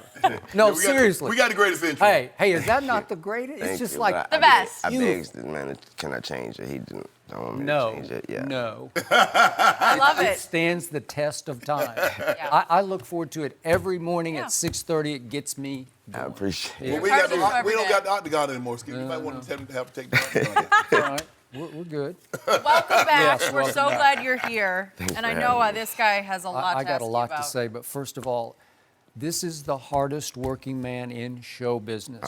This is a touring dynamo who played San Diego last night. Yeah. Out of the goodness of his heart, he barely slept. He's up early for us because he is playing the Fabulous Forum right here in Los Angeles tonight. Tonight, yeah. And he recently played in Chicago before 98,000 people. You a Soldier Field? Where you- I don't know where it was at. it was just outside. really? Yep. So many people, man. Wow. It was Lollapalooza. Oh, okay. Yeah. Lollapalooza. Oh, yeah. And then he's on his way to Portland where he's going to see one Damian Lillard, Yeah. who is now a rap rival for you, right? And that's the homie. So, you and I have been friends for a long time, but our friendship got recently tested because you got really testy with me over my takes on your man Aaron Rodgers and your Green Bay Packers. Yeah. So I said, well, since you're in the neighborhood, please drop by Yeah. and please attempt to set me straight about how good Aaron and your Packers are going to be, They're gonna be great. as in Super Bowl great. We're gonna be there. We're gonna be in the playoffs, and if we're in the playoffs, you know how that goes. Anything can happen. And if we're in the playoffs, I'm 100% behind them. So we're gonna be there. And what do you see Do you see a bounce back season from Aaron? Because he has declined slowly but surely over the last 3 years. And he went 6-9-1 last year as the starting quarterback. Yeah, well, if that's what you want to call this, a bounce back season. Okay. But for those who already know what Aaron is capable of, it's not a bounce back season to us. It's what's supposed to be. And he is capable of what? Everything. As in? I mean, he has a ring, don't he? He's got one, it was like a decade ago. He has a ring, It's right? been a long time with no ring. He has a ring, so He he's does have a capable of ring. he's capable of winning the Super Bowl. Would you agree with Michael Irvin of my Dallas Cowboys, who says that Aaron should have many more rings, but he doesn't have the leadership skills that Tom Brady has? I don't agree with the leadership part, but I agree with he should have more rings, and I would probably say he didn't have other people in leadership position that Tom Brady has. So he was held back by Mike McCarthy? You know, there's other people and there's other positions as well. But yeah, He didn't have Bill Belichick. He didn't have no Bill Belichick. That's what I was trying to say. What I was I saying. give Belichick 25% credit. 25. See, that's what me and him fall that way. He has about 25. He got the greatest coach. That's the greatest coach ever in all sports.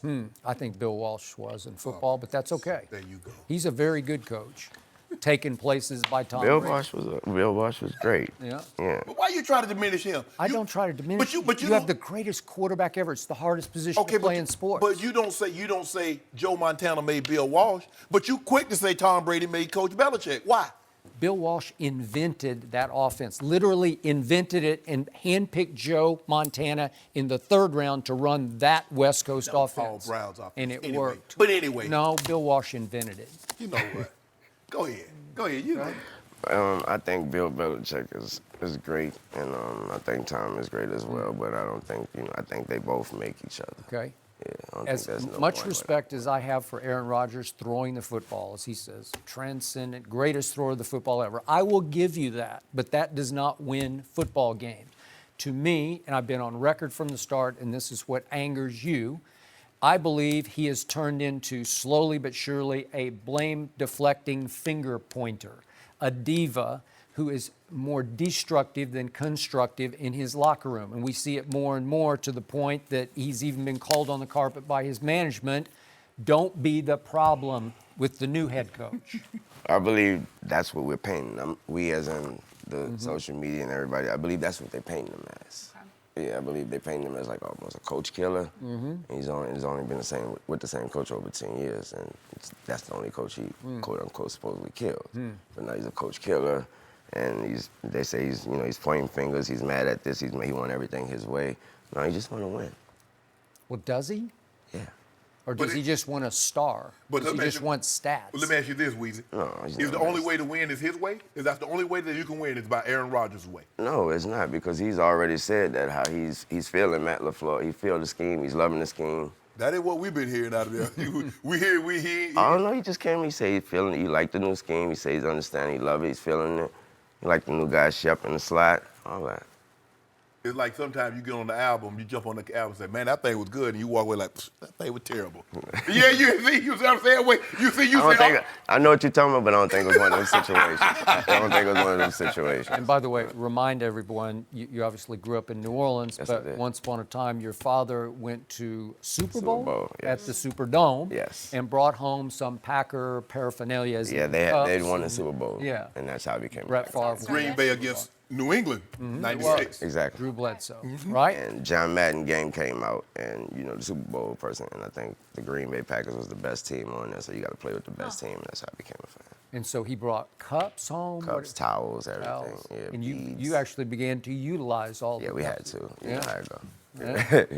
You had to use that. So now let's talk about the team you call my cowgirls, right? You often call them the cowgirls, and that's okay. Sorry, I like accept that because you'll be made to eat those words this year because they are on the verge of greatness. Skip, they look good. I can't lie. Thank you. They look good. But they got some contractual They have some issues. problems. Y'all have some problems over there. I Okay. don't think Zeke playing for y'all if y'all don't pay that man.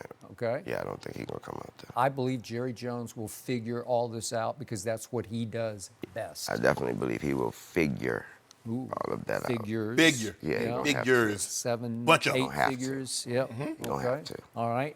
Do you think Zeke misses games? I don't know how to answer. I don't know.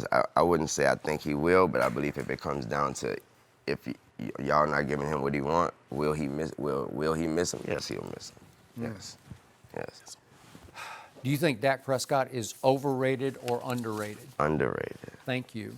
Finally. Wait. Over. See, there you go. Now, see, you just talking about he underrated, and when the man compared him to Aaron Rodgers and Tom Brady, you looked at it like, Oh no, not yet. man He was ain't. Michael Irvin. Yeah, he's nowhere near that, but he's underrated as in people.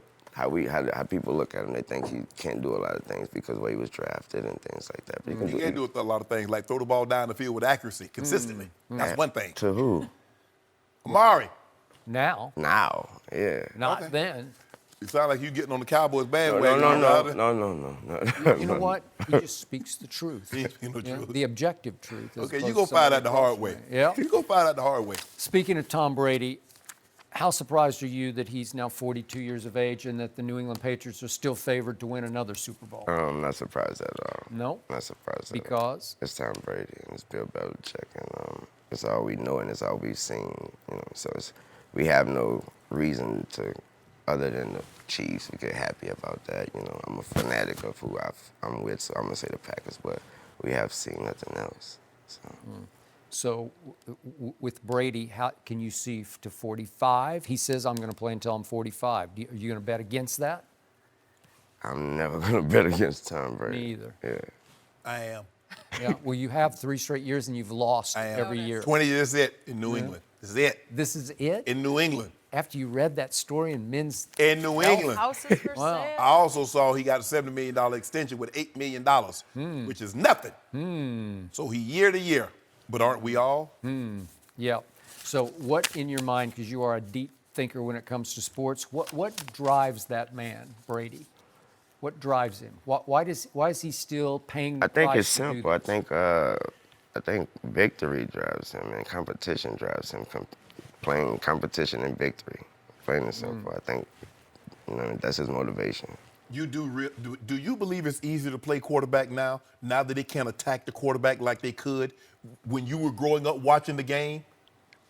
I don't know. I don't use the word easy because I don't know nothing about being an NFL player, but it's definitely nowhere near what it was when I was growing up.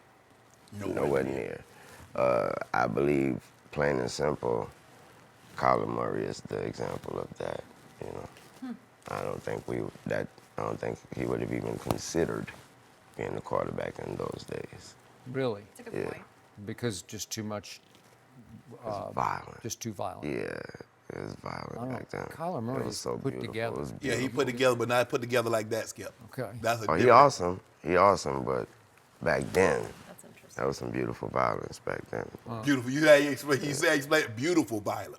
Well, it was, but they let continuation hits on the quarterback happen where Yeah. the ball's gone, the quarterback's looking downfield, and That you was get football. to run and start and blast him upside his head. You Yes. talking about the guy with the helmet on? Yeah. With the pads on. Oh, talk to it, Weezy. He got a number Talk on. to it, baby. Oh, I was just trying to figure out. Weezy over there talking to him about football. Trying to figure out if that was what you were talking about. They were sitting ducks that they could not protect themselves. They're looking downfield after trying to read 17 things happening in the secondary, and the ball is gone, and they allowed the continuation of the onslaught of a 290-pound defensive end running as fast as he They can allowed to him to just play football. obliterate That the is quarterback. crazy. You know what That's I remember? not fair. You know what I remember, Skip? I remember going across the middle, and I'm focused on one thing. I'm focused on that football, and they were allowing Roddy Locke And look, and what? to put his helmet right up under my chin. And it wasn't nothing but football. Did people pay A to good see play. Shannon Sharpe Yeah, they play? paid to see No. me. I'm sorry to all the inform you jerseys, this, they did all not. the jerseys in the stands. Nobody said otherwise. cared. Well, they were wearing them 84s. I couldn't O'Shea care. Sharp had something wrong and he was out. Nobody noticed. Nah, they did like, what's wrong with Shay? I definitely play with your big bro in the game all the time. Yeah. You already know. Do you really? Yeah. Back then at Green Bay. Hey, Yeah. well, what happened when Tom Brady's knee got wrecked in opening They day? changed the rules. Yeah, okay. They changed the Because rules. they didn't want to have another season with no Tom Brady. So let me ask you- He drives the train. If you don't mind me asking, so what they gonna do with football when Tom Brady retires? Let's say he plays to 50. Are they gonna do away with football? Do away with Yeah. it? Well, Why they'll not? How find they gonna- some new ones. Exactly. But he was in the So wait, heart you of his think, so you prime. think the new rules of Tom Brady have a lot to do with these new rules? Oh, no. Well, because Skip makes a valid point. The quarterback is the most high-profile position. Yes. And they want those guys on the field, but they've overly protected them. That's why you see all these guys talking about playing until they 30, 45. 45. Man, them guys, no way. You don't think these guys, now, the training wasn't like it is now, but there were some guys in the early 2000s that could have played if the rules had been in place like they are now. Yeah. But now, You hear you what can't I'm punish saying? the quarterback. Skip, football is about intimidation. I can't intimidate Tom Brady anymore. Because like you said, he throws the ball, I can't put my helmet on his chin. I got to get up off the ground. I You can't can't hit land it. on him. You can't land on him. If you get to him before he releases the football, you can obliterate him. No, I can't You can follow him. still. I can't follow him. Okay, but you follow can him. hit him as hard as you can hit Skip, him. it's football. You just can't follow through. Why not? Why? Well, you can still hit him hard. No, you don't no, think no. he's sore after games? And now I want a teacup. I'm gonna pick him up, and boom. That's Oh, what I wanna that's do. fair. Yeah. what you That- want. They do that to running backs. You know, that's manly. I'm impressed. You said, what? Wait, It's what are you talking football. As much as I enjoy this combo about football, we still have to ask you about LeBron. We gotta haven't talk even gone there. Will he let's bring get a it. title to LA? So much more coming up next. No mercy. All right, Lil Wayne is still with us, and it is time to talk about LeBron. His Lakers have made a ton of changes this offseason, including adding Anthony Davis. Yes. Now the purple and gold have moved from missing the playoffs the last 6 seasons to one of the teams with the best title odds. So, Wayne, what do you think about this? Do you think the Lakers will win it all this season? I do. Wow. Yeah. Okay. He got married to that question. There I you go. Because I simply, man, it's LeBron and it's AD and it's everybody else. It's Kuzma. Come on, we got Kuzma, and then we got a nice coach. We got Vogel over there. Come on, don't front. well, he's not Don't Doc. front. He's not Doc. Nah, Doc is okay. He's so not Doc, but it's okay. He is so not Doc. Yeah, it's okay. Okay. It's okay. You expect And a bounce back year from the King? The king got a lot on his mind. He Yeah, got a he lot to get off does. his chest. He got a lot to get off his chest, and he gonna get it off his chest on the court. Really? Oh yeah. Oh yeah. Have you been in touch with the King lately? Oh no, y'all. I don't have to be in touch with him. I feel just that. feel it? Yeah, I feel that. The vibration. Yeah. Yeah, he feel all the hate, all the doubters Exactly. coming across from the. I've been in that situation before. I've been in that situation where you feel like, oh yeah, and you watch feel like, this? yeah, watch this. Okay. Mm-hmm. Huh. Yeah. Interesting. Comeback season for the ages. That's what he did. He Saying. IG'd that the Yeah. other day. Yeah. He's just gonna be LeBron James. That's all, and that's all you have to do. He's just That's gonna all be you have to LeBron do. James. That's all you have to Just do. do goatish things. Well, he's not the GOAT. He can Yeah, do a he is. goatish Oh, my thing. God. But wait, you too? That was a great music band. You too. You got me on that one. You're also saying that LeBron has proven to be greater than Michael Jordan? Oh, I mean, at this time, yes. Not at he's this the time. GOAT. How about I ain't, any it ain't time? about all that. He is the GOAT. Do you LeBron remember James is the the GOAT. guy in Chicago? It's not about all the time, right? He's the GOAT, right? He's the GOAT. 6-0 in the finals with 6 MVPs. I don't like to get into that You conversation. know, the phony GOAT right now is Yeah, no 3 and phony 6. GOAT. 3 and 6. I don't like to get into that conversation. Yeah, You know, he a hater though. I already know how this man feel about LJ. So I you're already just know. living in the now, like that. The past didn't. It's in the past. It didn't happen. Man, do Michael that all the Jordan time. is Michael Huh? I Jordan. do not. Michael Jordan is Michael Jordan. But right now it's LBJ, and that's the GOAT. Really? That's the GOAT. Do you realize he's entering his 17th season? Do you realize it? Wow. Do you realize Father Time tapped him, maybe not on the shoulder, but on the groin last year, and he missed a whole bunch of games, and then he never was the same? And in those games he started last year, he went 29 and 28. Yeah. So let me guess. Is that so let goaty? me ask. So I just want to make sure I'm hearing you correctly. Frank Sinatra missed one key. Now all of a sudden he can't sing. All of a sudden. The man missed 17 games. Now all of a I sudden, don't think Frank ever missed yeah, a he game. missed a game. I don't. I don't know. Hey, those were some golden pipes, man. I'm not saying the man couldn't sing. Stop that. But to say a great person can't make a mistake, like Picasso, like everything he didn't, and Rembrandt and all these guys. Okay, everything wasn't the Mona Lisa. Everything wasn't Starry Night. It's only gonna be a part of his legacy. It's only gonna be what we talk about when he does what he does. Do you realize bounce back or whatever you want to call it, when he hoists that trophy back do up you and put that realize ring in last your year face, it- we're going to be talking about, remember when he went, and then he went through this to get to there. Oh, he went through, you know what he went through? He went to the Mecca last year, Madison Square Garden, and he tried to take a last shot, and he ate it thanks to Mario Hezonja, who's now with the Portland Trailblazers. So I just want to make sure I'm hearing you correctly. Yeah. So only Hall of Famers have ever blocked Michael Jordan's shot. No guy. I can't remember him ever getting it blocked. Of I course, don't you know know. the man played 15 years. Skip, you know good and well you don't remember all 1,000 of He his was games. almost at every game. You know what? I don't think he ever got a last shot, last second shot Well, blocked. won't you tell him about that time LeBradford Smith hit him up for 35? And then what happened? Yeah, I don't want to tell him what happened. Yeah, what happened? He hit him for 35 in the first half the next night. There you go. So you think he can just stave off Father Time in year 17? Because it's hard. And by the way, you have to play just a lick of defense. Just a lick. And last year he played a little. Brian don't play defense? He didn't last year. Well, Kuzma got him to play. Whatever. Kuzma shoved him into guarding a three-point shooter. We Ed Reed. Yeah. We Roman. Okay, I'll give you that. If you can do that, you got a shot. But that's what we got AD. We Yep. got guys now. We got AD. We got Danny Green. We got guys now that go do that. Why didn't Anthony Davis ever change life in your hometown of New Orleans? He never changed life. He never was a driving force of a team that played better than it should have. I think he was just he's young. He's young, that's a lot to have on your shoulders to try to change life Yeah. and all that. But I think, and also I think him teaming up with LeBron shows that it says a lot. It's letting us know that, not that he needs something, but that, No, I think he said, I do need. Well, that's what it is. It's okay. We won a title. Yeah. He's telling you, I had a chance at $225, $230 million. Exactly. But that means nothing. Exactly. I want that jewelry. Exactly. You see what I want? Baby, let your boy get that Richard Mille. Let your boy get that. I figured that would come out. Jenny, you want that picture? Yeah, I mean, I'm Get that pair. You get that pair. when you get sick of that. Let your boy borrow a little something. I want to floss Stop. too. Let your boy floss a little bit. So- I'm up in these streets and Stop. You realize that the Lakers now share a building with this team called the Clippers, Oh, yeah. Doc's team, and all of a sudden they're going to hit you across the half-court line with Paul George and Patrick Beverly and that guy number 2 who won the championship in Toronto, and they're all long and they're all ball hawks, and Patrick is going to be up in you just tormenting you, and you want to talk about defensive demons? That's hard to Pat a handle. dog. Pat a dog. Yeah. Yeah. What about him? They are slightly favored to win next year's championship, and you got little to no respect for that? The Clippers were they favored to win. Slightly, yeah, by most of the betting houses in Las Vegas.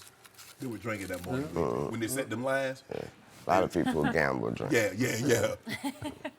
Yeah. Do you not fear them at all? What's that? Fear? What, can I find it in the dictionary? Yeah, I can find it. LeBron knows it. 'Cause LeBron don't know nothing about that. he fears late game free throw line. I'm gonna look for the Clippers too in that dictionary and see if that Okay. matters. Well, they have never been in that dictionary, but I think they've arrived. Arrive where? Yeah, they're going to be in the dictionary. Ah, okay. Yeah. So now they got. So because Kawhi over there, that's why they're gonna be popping. Well, I don't know. He's pretty good. Paul George is pretty. They can really play defense. Okay. Your team doesn't play a lot of defense. We can really play offense. We can really play offense. Yeah. Yeah. You make it, do you know what LeBron? That's LeBron James, AD, Boogie, JaVale, Danny Green, KCP, Rondo, Kuzma. Golden State, Utah, Denver, San Antonio. Do I need to keep going? That boy said San Antonio. Yeah. I'm sorry, you probably Don't can't throw them in the sleep mix. on San Yeah, we Antonio. sleeping. Hey, Wayne, I should have now. stayed on my butt. You talking about San Antonio. At least I made him laugh. I think you noticed that. I like what Wayne said. LeBron has heard the criticism. He's ready. He's ready to show something. It's good to know. We have one more thing we need to ask this guy about. Mayweather, Pacquiao. We Could do. we see a rematch? We'll discuss next. No mercy. Time for our final topic of the day. Could we be getting close to a rematch between Manny Pacquiao and Floyd Mayweather Jr.? Floyd posted this training video on Instagram a couple of days ago, and we already know Manny wants a rematch. So, Wayne, do you want to see this fight? I love to see it. Yeah? I love to see it just because I saw with Pacquiao working with the other night and knock slam out like that, dude. Like that. He did him bad. So, and also, anytime Floyd go, he usually let me open up for him. So Even better. yeah, that'd be dope. So you're okay at age 42 and 40 that they would meet again? I wouldn't mind. I I don't wouldn't think either. nobody else wouldn't mind either. I think everybody Floyd might mind when he got his butt whipped, but well, It'd be interesting if that was to happen, because then we have to see it again. yeah. That'd be about 700-800 for Floyd. See, that's what I'm trying to say. So, like I'm saying, Skip, it might be, I mean, for $1 billion, I mean, for 800 million, You 700 feel me? I million, would you really? I You might might have go. to do If I was Floyd, I'd go in there and lose the first one. It's going down like that. Yeah, Skip, it's going to happen. You know what? I gotta say, I just saw that video for the first Yeah. time. Yeah. Floyd, he looked fit. No, he didn't. See, he No, tried, he didn't. He's trying No, to, he looked good. No, I'm serious. The only reason he want to see Floyd get in the ring with Manny, he want to see Manny put an L on his resume. That's what he want. He don't want to really see the fight. He just want to see Floyd catch an 50 L. and 1. I don't think that'll happen, man. He's not gonna fight him like he's not gonna fight Manny like Keith Thurman. If that's what you thought, you crazy. you thought he gonna slug it out with him, huh? Manny would hurt Floyd right now. What Right you think now. Floyd would do, man? Manny's had it like a rebirth. I don't know how it happened. Something. Vibranium? I don't know how he Maybe. did Maybe it. that's what it is. You keep on thinking Florida. You think Florida chump? Okay. I didn't say he was a chump, but this is some serious business. What you think Floyd? How you think Floyd got the 51 he had to fight, Manny? Who's he ever really fought? He fought Manny with one arm. De La Hoya. He had a torn rotator cuff when they. I'm doing it. He fought Medina. Oh, really? I'm impressed. He fought Marquez. Remember, Marquez put they that are thing still on relevant. on Manny. after the right. third try. Wayne, thank you so much for being with us today, making time. No mercy. Thanks for listening to the Undisputed Podcast. I'm Jenny Taft. Join us again at the same time tomorrow morning, 9:30 Eastern. We'll see you then. Fox Sports, one of one.